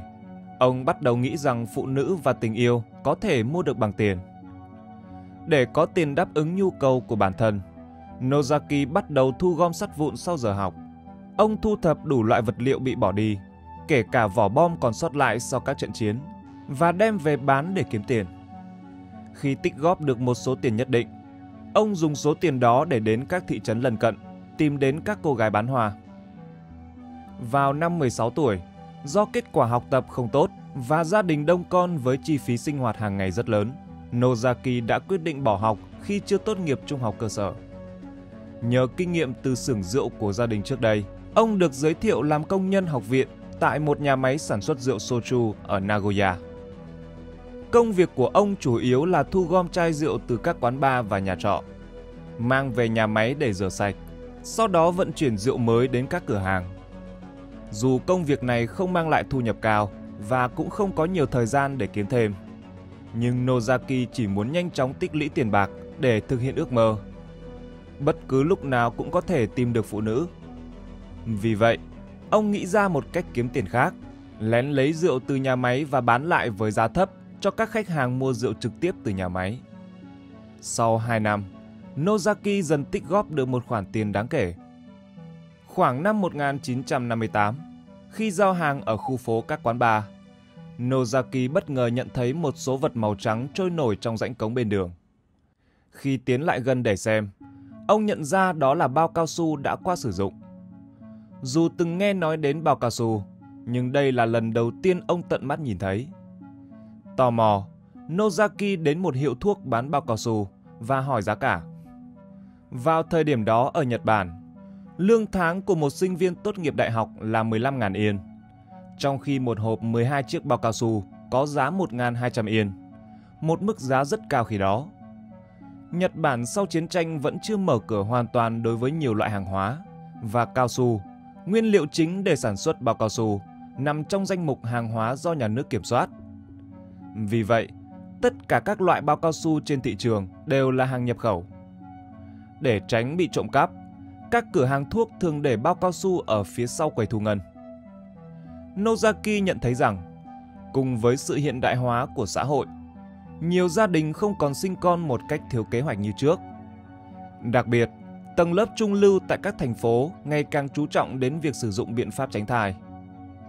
Tuy nhiên, ông cũng nhận ra rằng, những bà nội trợ và những phụ nữ khi đến mua thuốc thường e ngại không dám yêu cầu nhân viên bán hàng lấy bao cao su. Điều này khiến ông nghĩ đây là một cơ hội kinh doanh rất tiềm năng. Nozaki bắt đầu mua bao cao su theo lô tại các cửa hàng. Sau đó đi gõ cửa từng nhà ở thành phố Nagoya để chào bán, kiếm lợi nhuận từ chênh lệch giá. Có vẻ như Nozaki bẩm sinh đã là một người bán hàng tài năng. Ông đặc biệt khéo léo trong việc trò chuyện, luôn khiến các bà nội trợ cười nghiêng ngả và dễ dàng mua sản phẩm của ông. Thậm chí, đôi khi, nếu người chồng không có nhà, Nozaki còn tận tình hướng dẫn cách sử dụng. Quả thật, công việc kinh doanh bán lẻ bao cao su của Nozaki nhanh chóng giúp ông kiếm được ngày càng nhiều tiền. Ông cảm thấy rất hài lòng với công việc này. Với số tiền kiếm được, ông có thể tìm kiếm những người phụ nữ xinh đẹp hơn. Điều này càng thúc đẩy ông mở rộng phạm vi kinh doanh. Cuối cùng, Nozaki quyết định nghỉ việc tại nhà máy rượu và tập trung hoàn toàn vào việc kinh doanh bao cao su. Cùng với việc ngày càng nhiều cặp vợ chồng trẻ chủ động tránh thai và sự hồi sinh của Nhật Bản sau chiến tranh, công việc kinh doanh bán lẻ bao cao su của Nozaki ngày càng phát triển. Theo cách nói ngày này, Nozaki đã bắt kịp xu hướng và tận dụng thời cơ một cách hoàn hảo. Vào thời kỳ đó, Nhật Bản đang trải qua giai đoạn tăng trưởng xã hội nhanh chóng, cùng với sự thay đổi lớn trong lối sống và giá trị quan của con người, tạo điều kiện cho mọi loại hình kinh doanh phát triển. Đầu thập niên 1960, thông qua việc chào bán tận nhà, Nozaki đã kết nối với một nhóm khách hàng thuộc tầng lớp trung lưu. Nhiều người trong số họ bày tỏ sự quan tâm đến mô hình kinh doanh của ông. Nhờ vậy, Nozaki nhận được khoản đầu tư đầu tiên trong đời, cho phép ông thuê một số nhân viên và xây dựng đội ngũ bán hàng riêng. Đồng thời, trong quá trình bán hàng, ông phát hiện ra một lĩnh vực kinh doanh khác cũng rất tiềm năng. Trong thời kỳ kinh tế xã hội tăng trưởng mạnh mẽ, nhiều người trẻ muốn tự lập và khởi nghiệp. Trong khi đó, các địa chủ và nhà tư bản nhỏ đã tích lũy vốn trước chiến tranh, lại mong muốn tìm kiếm những kênh đầu tư an toàn để bảo toàn tài sản. Họ chọn cách tăng cường tài sản thông qua hình thức đầu tư và cho vay. May mắn thay, trong nhóm khách hàng của Nozaki có cả hai nhóm người này. Và vào thời điểm đó, chính phủ Nhật Bản chưa áp đặt các quy định hạn chế cho vay tư nhân, cũng như chưa có nhiều quy định về lãi suất. Nhận ra cơ hội làm giàu này, Nozaki bắt đầu kinh doanh cho vay nặng lãi. Sau một thời gian, việc cho vay nặng lãi dần đi vào ổn định. Công việc kinh doanh của Nozaki ngày càng thịnh vượng. Đến giữa thập niên 1960, cùng với sự bình thường hóa quan hệ ngoại giao giữa Nhật Bản và các nước Đông Nam Á, lượng nguyên liệu cao su được nhập khẩu vào Nhật Bản ngày càng nhiều. Chính phủ Nhật Bản sau đó đã dỡ bỏ sự kiểm soát của nhà nước đối với nguyên liệu cao su, cho phép nhiều doanh nghiệp trong nước đầu tư sản xuất bao cao su. Điều này khiến giá bao cao su trên thị trường nội địa giảm mạnh. Trước tình hình đó, Nozaki buộc phải từ bỏ ngành kinh doanh bao cao su và tập trung toàn lực vào hoạt động cho vay nặng lãi của mình. Khác xa với hình ảnh cho vay nặng lãi của xã hội đen thường được biết đến, vào giai đoạn phát triển nhanh chóng của Nhật Bản cuối thập niên 1960, hoạt động cho vay lãi cao phần lớn được thực hiện bởi những người có thông tin nhạy bén như Nozaki thông qua các phương pháp tương đối chính thống. Tuy nhiên, khi việc cho vay mở rộng, việc thu hồi nợ trở nên ngày càng khó khăn. Ông cũng gặp không ít rắc rối trong quá trình thu hồi các khoản vay đó, nên đã bắt đầu tìm đến sự hỗ trợ từ xã hội đen. Ông thuê họ để hỗ trợ cho công việc thu nợ của công ty. Đến năm 1972, hoạt động kinh doanh của Nozaki đã mở rộng sang Nagoya và Osaka. Trong khi thị trường cho vay nặng lãi ngày càng sôi động với lãi suất tăng cao do nhu cầu lớn. Cũng trong thời kỳ này, Nozaki bắt đầu lấn sang lĩnh vực bất động sản, thử nghiệm việc mua lại một số khu đất ở vùng ngoại ô thành phố. Cuối thập niên 1970, khi đồng yên Nhật bắt đầu tăng giá so với đô la Mỹ, nhu cầu về đồng yên trên thị trường tăng cao. Là người hoạt động trong lĩnh vực cho vay nặng lãi, Nozaki có sự nhạy cảm đáng kể đối với những biến động trong nhu cầu tài chính. Ông dự đoán rằng chính phủ sẽ điều chỉnh tỷ giá hối đoái của đồng yên và bắt đầu có những chuẩn bị kỹ lưỡng. Ông chuyển đổi lượng lớn tiền mặt đang nắm giữ sang bất động sản, cổ phiếu và trái phiếu. Cuối cùng, từ năm 1985, chính phủ Nhật Bản đã chấp nhận một thỏa thuận được đề xuất bởi chính phủ Mỹ. dẫn đến việc đồng yên tăng giá mạnh. Mặc dù không thực hiện nhiều khoản đầu tư ra nước ngoài, ông Nozaki nhờ sở hữu khối tài sản đáng kể đã tránh được rủi ro từ việc đồng yên tăng giá. Bước sang thập niên 1990, khi ngành cho vay tín dụng nhỏ liên tục gây ra các vấn đề xã hội, chính phủ Nhật Bản bắt đầu kiểm soát sự phát triển của ngành này và áp đặt các biện pháp quản lý đối với các công ty cho vay lãi suất cao. Trong quá trình điều tra của cơ quan thuế, công ty của Nozaki bị phát hiện có hành vi trốn thuế và ông phải đối mặt với khoản phạt khổng lồ. Nếu không nộp đủ tiền phạt, ông sẽ phải ngồi tù. Sau khi thanh toán khoản phạt, Nozaki chịu tổn thất nặng nề, nhưng nhanh chóng nghĩ ra một phương án khác. Ông tái vận hành nhà máy rượu ở quê nhà và mở một xưởng nhỏ chuyên sản xuất mơ muối. Ông chuyển phần lợi nhuận thu được từ hoạt động cho vay sang hai cơ sở này. Qua đó tránh được mức thuế cao mà ngành cho vay lãi suất thường phải đóng hàng năm. Nhờ cách này, đến khoảng năm 2000, dù công việc kinh doanh có lúc thăng trầm, Nozaki đã tích lũy được khối tài sản cá nhân lên tới 3 tỷ yên. Cùng với việc mở rộng tài sản, Nozaki cũng đạt được ước mơ thời trẻ của mình. Ông thường xuyên lui tới các quán bar và câu lạc bộ giải trí. Mỗi khi gặp được một cô gái vừa ý, ông sẵn sàng trả ngay từ 400.000 đến 500.000 yên để mời cô gái ấy trải qua một đêm cùng mình. Nozaki đã tự đặt cho mình biệt danh là gã Đông Doang của xứ Kishu tại Nhật Bản. Kishu là tên gọi cổ của tỉnh Wakayama, còn Đông Doang là một nhân vật quý tộc Tây Ban Nha trong truyền thuyết, nổi tiếng bởi tính trăng hoa. Dù biệt danh này chủ yếu nhằm ám chỉ sự phóng túng, đa tình của ông, nhưng dường như nó cũng dự báo trước về một kết cục đầy bí ẩn. Sau khi tích lũy được một khối tài sản đáng kể, Nozaki vẫn không thay đổi bản tính trăng hoa, tiếp tục chìm đắm trong những mối quan hệ tình ái. Bạn bè từng trêu đùa rằng mỗi khi có bạn gái mới, ông luôn nói với cô ấy, anh muốn cưới em. Thậm chí còn đặc biệt đến thăm gia đình cô gái để bày tỏ thành ý. Nozaki rất hào phóng, khiến các cô gái nhanh chóng hạ thấp cảnh giác. Nhưng khi các cô gái bắt đầu nghiêm túc nghĩ đến chuyện kết hôn, ông lại đột ngột trở nên lạnh nhạt, khiến họ không chịu nổi và tự mình kết thúc mối quan hệ. Chính Nozaki cũng từng thẳng thắn thừa nhận rằng mục đích ông kiếm tiền là để có thể giao du với nhiều phụ nữ hơn. Thậm chí, khi đã trở thành một trong những đại gia nổi tiếng của Nhật Bản, ông còn xuất bản cuốn tự truyện của mình với tựa đề Don Juan of Kishu, The Man Who Gave 3 Billion Yen to 4,000 Beautiful Women. Tạm dịch, Don Juan vùng Kishu, người đàn ông cho 4.000 phụ nữ đẹp 3 tỷ yên, xuất bản vào năm 2016. Nozaki chia sẻ rằng, lý do tôi kiếm tiền là để có thể hẹn hò với những cô nàng hấp dẫn. Tôi không có hứng thú với xe hơi hay biệt thự. Thay vào đó, tôi có một khát khao với những phụ nữ xinh đẹp. Với số lượng phụ nữ liên quan nhiều như vậy, Kosuke Nozaki từng trải qua 3 cuộc hôn nhân. Người vợ đầu tiên là một bà chủ quán bar nhỏ mà ông thường lui tới vào thập niên 1990, trẻ hơn ông 30 tuổi. Sau khi kết hôn, hai người nhanh chóng sống ly thân vì người vợ cảm thấy Nozaki có tính kiểm soát đến mức ám ảnh. Ông yêu cầu cô gần như không được ra ngoài một mình, trừ khi có ông đi cùng. Là người xuất thân từ khu phố giải trí, cô gái này ban đầu kết hôn vì bị thu hút bởi khối tài sản của Nozaki, nhưng cuối cùng cũng không thể chịu nổi sự kiểm soát khắc nghiệt này, khiến cuộc sống của cô gần như biệt lập với thế giới bên ngoài. Và chỉ sau 3 năm kết hôn, người vợ đã đề nghị ly hôn. Vào năm 2013, khi đã 72 tuổi, Nozaki gặp một cô gái trẻ hơn ông đến 50 tuổi, sinh năm 1991, mới 22 tuổi. Cô gái này có thân hình nóng bỏng với chiều cao 1m73, tóc dài, là một sinh viên đại học. Ban ngày đi học, ban đêm làm người mẫu ảnh và làm việc tại quán bar để kiếm thêm tiền.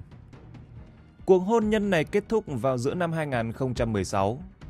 Trước đó hai người đã sống ly thân trong một thời gian dài. Vào tháng 2 năm 2016, trong khi Nozaki đang dưỡng bệnh bên ngoài, cô gái này đã đến nhà ông tại thành phố Tanabe, tỉnh Wakayama và lấy đi những món đồ có giá trị như kim cương, trang sức, đồng hồ trị giá 60 triệu yên. Sau khi vụ việc xảy ra, Nozaki đã báo cáo với cảnh sát về vụ trộm tại nhà. Trong quá trình điều tra, cảnh sát phát hiện ra rằng người lấy những món đồ đó chính là người vợ mà ông vẫn chưa ly hôn. Vụ việc đã gây xôn xao dư luận tại Nhật Bản vào thời điểm đó. Chính vì vậy, ở tuổi 75, Kosuke Nozaki lại một lần nữa trở lại cuộc sống độc thân và tiếp tục lối sống phóng túng của mình.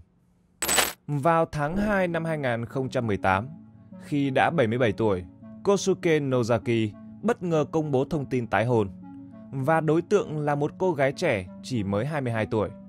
Tin tức này đã gây xôn xao dư luận. Sau khi kết hôn, Nozaki thường xuyên công khai dẫn vợ đi khắp nơi, và người ta cũng chỉ biết đến thông tin về người vợ mới qua các phương tiện truyền thông. Vợ thứ ba của ông tên là Saki Sudo, sinh năm 1996 tại Hokkaido, Nhật Bản. Cô ta tự nhận mình là một chuyên gia trang điểm.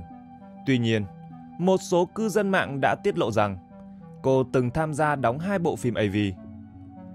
Trước khi gặp Nozaki, cô ta cũng từng trải qua một quãng thời gian được bao nuôi. Một số phóng viên đã phỏng vấn bạn bè của Saki Sudo, và họ cho biết cô ta từng tham gia một chương trình phẫu thuật thẩm mỹ ở Hàn Quốc. Các phóng viên lần theo dấu vết này và tìm được một trong những cô gái đã tham gia chương trình cùng Sudo. Theo những gì cô gái này nhớ lại, Saki Sudo là một người khá nổi bật trong chương trình. Trong thời gian ở chung, Sudo đã nói với những cô gái khác rằng mình là một chuyên gia trang điểm, thường xuyên sử dụng các sản phẩm xa xỉ và phong cách ăn mặc luôn rất tinh tế. Trước các buổi phát sóng, Saki Sudo cũng thường xuyên giúp đỡ các cô gái khác chỉnh sửa kiểu tóc và trang điểm. Trong những cuộc trò chuyện riêng tư, Saki Sudo tiết lộ rằng trong thời gian học đại học, cô ta chưa bao giờ có bạn trai. Trước đây, cô ta từng than thở với những cô gái cùng phòng rằng hiện nay không có nhiều chàng trai xuất sắc. Nhưng mỗi khi có cuộc gặp gỡ với cánh đàn ông, cô ta lại tỏ ra rất vui vẻ. Hơn nữa, Saki Sudo rất yêu thích các quán bar nam giới. Mỗi tháng đều chi tiêu một khoản không nhỏ cho những nơi này. Sau khi tham gia chương trình đó, vào tháng 12 năm 2017, qua sự giới thiệu của bạn bè, Saki Sudo đã gặp Kosuke Nozaki tại một quán bar ở Tokyo. Nozaki đã phải lòng cô gái có thân hình cao ráo với nụ cười ngọt ngào ngay từ cái nhìn đầu tiên và lập tức quyết định theo đuổi. Theo lời các đồng nghiệp đi cùng Nozaki, khi trên chuyến tàu siêu tốc từ Tokyo về Wakayama, Nozaki không muốn rời điện thoại khỏi tay, cứ liên tục trò chuyện với Sudo, như thể ông đang đắm chìm trong tình yêu. Cuối cùng, dưới sự thúc ép mạnh mẽ của Nozaki về mặt vật chất, vào tháng 2 năm 2018, Kosuke Nozaki và Saki Sudo, cặp đôi ông cháu, đã nộp đơn xin kết hôn. Mặc dù cha mẹ của Saki Sudo phản đối kịch liệt mối quan hệ này, nhưng cô ta vẫn một mực làm theo ý mình. Cô ta yêu cầu Nozaki phải cấp cho mình 1 triệu yên mỗi tháng làm chi phí sinh hoạt nếu muốn kết hôn và không tổ chức đám cưới. Mặc dù Nozaki đã nghĩ đến việc tổ chức một đám cưới long trọng cho người vợ trẻ của mình, nhưng vì cô ta yêu cầu không tổ chức hôn lễ, nên Nozaki đành phải chiều lòng. Còn về số tiền 1 triệu yên mỗi tháng cho chi phí sinh hoạt, đối với Nozaki, đó không phải là một vấn đề lớn. Do đó, cặp đôi chênh lệch 55 tuổi này, chỉ sau chưa đầy 3 tháng quen biết, đã nhanh chóng tiến tới hôn nhân. Các nhân viên cấp dưới thân cận của Nozaki sau này hồi tưởng lại rằng, thực tế, sau khi kết hôn, hai người không sống lâu dài cùng nhau. Saki Sudo thường xuyên sống ở căn hộ tại Tokyo, còn ông Nozaki chủ yếu sống ở Wakayama. Tuy nhiên, mỗi tháng, số tiền 1 triệu yên cho chi phí sinh hoạt vẫn được chuyển đầy đủ vào tài khoản của Sudo. Nếu vì lý do nào đó mà việc chuyển tiền bị trễ vài ngày, Sudo sẽ trực tiếp chất vấn Nozaki tại sao mình chưa nhận được tiền.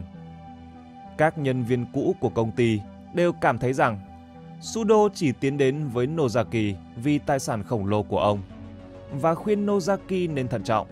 Tuy nhiên, trong giai đoạn tân hôn, Nozaki không mấy quan tâm đến những lời cảnh báo này. Có thông tin cho rằng Vì Nozaki có tính kiểm soát cao, ông không hài lòng với việc hai người thường xuyên phải sống xa nhau. Và ngay sau khi kết hôn, ông đã nói với Sudo rằng nếu cô ta không chuyển đến sống cùng ông, họ sẽ ly hôn. Và phải đến tháng 4 năm 2018, cả hai mới thực sự sống cùng nhau tại biệt thự ở Wakayama sau 3 tháng kết hôn. Thế nhưng, bi kịch bất ngờ xảy đến vào ngày 24 tháng 5 năm 2018. Kosuke Nozaki đã được phát hiện qua đời đột ngột tại nhà riêng. Người phát hiện ra và báo cảnh sát chính là vợ ông, Sakisudo. Ông Nozaki được tìm thấy trong trạng thái nằm, với cơ thể không có mảnh vải trên ghế sofa ở tầng 2. Vào thời điểm đó, Sakisudo có thuê người giúp việc và người này ở dưới tầng 1. Do đó, nơi phát hiện ra Nozaki có thể coi như một phòng kín. Cảnh sát nhanh chóng có mặt tại hiện trường và tiến hành điều tra. Không có dấu vết của một cuộc ẩu đả hay vật lộn. Sau đó, khi tiến hành khám nghiệm, cảnh sát phát hiện trong cơ thể Kosuke Nozaki có một lượng kích thích tố vượt mức gây tử vong. Theo điều tra từ gia đình và nhân viên công ty, mặc dù đã 77 tuổi, nhưng ông Nozaki vẫn có sức khỏe khá tốt, ít khi phải dùng thuốc và tình hình công ty cũng rất ổn định. Tinh thần của ông cũng không có gì bất thường. Kết quả điều tra cho thấy khả năng chính ông từ bỏ sinh mạng của mình đã bị loại trừ. Nếu như không phải khả năng đó, vậy thì ai là người đã xuống tay với Nozaki? Tất cả nghi ngờ đều đổ dồn về phía vợ ông, Sakisudo. Dù hai người chỉ mới quen biết không lâu, nhưng đã vội vàng kết hôn. Và rõ ràng Sudo dường như chỉ vì cuộc sống vật chất xa hoa mà đến với ông. Không ai có thể phủ nhận rằng cô ta là nghi phạm lớn nhất.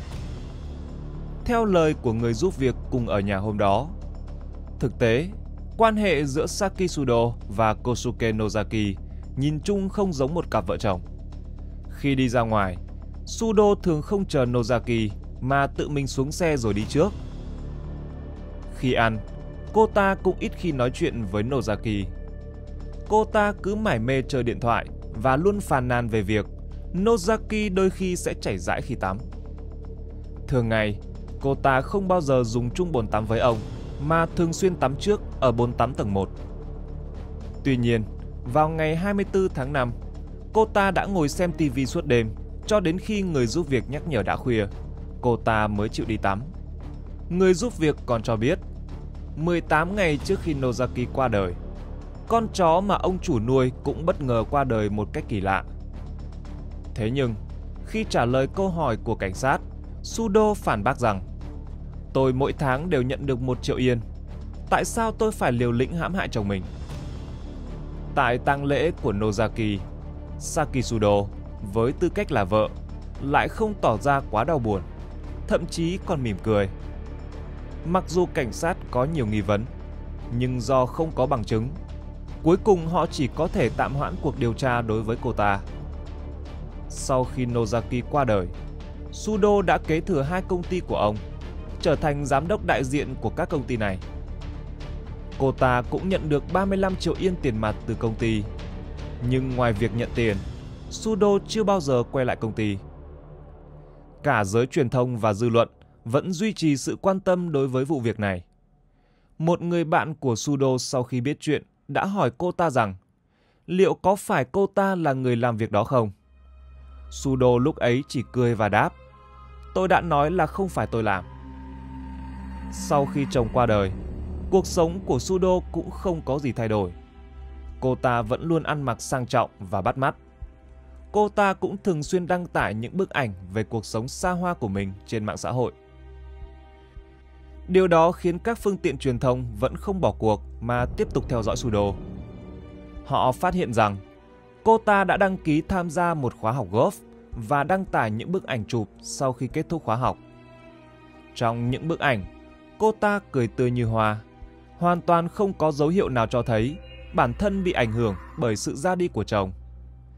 Mặc dù Sudo vẫn khẳng định mình vô tội, nhưng khi đó trong phòng chỉ có cô ta và người giúp việc, và người giúp việc không có động cơ cũng như thời gian để ra tay. Vậy tất cả các nghi vấn đều chỉ hướng về phía Saki Sudo.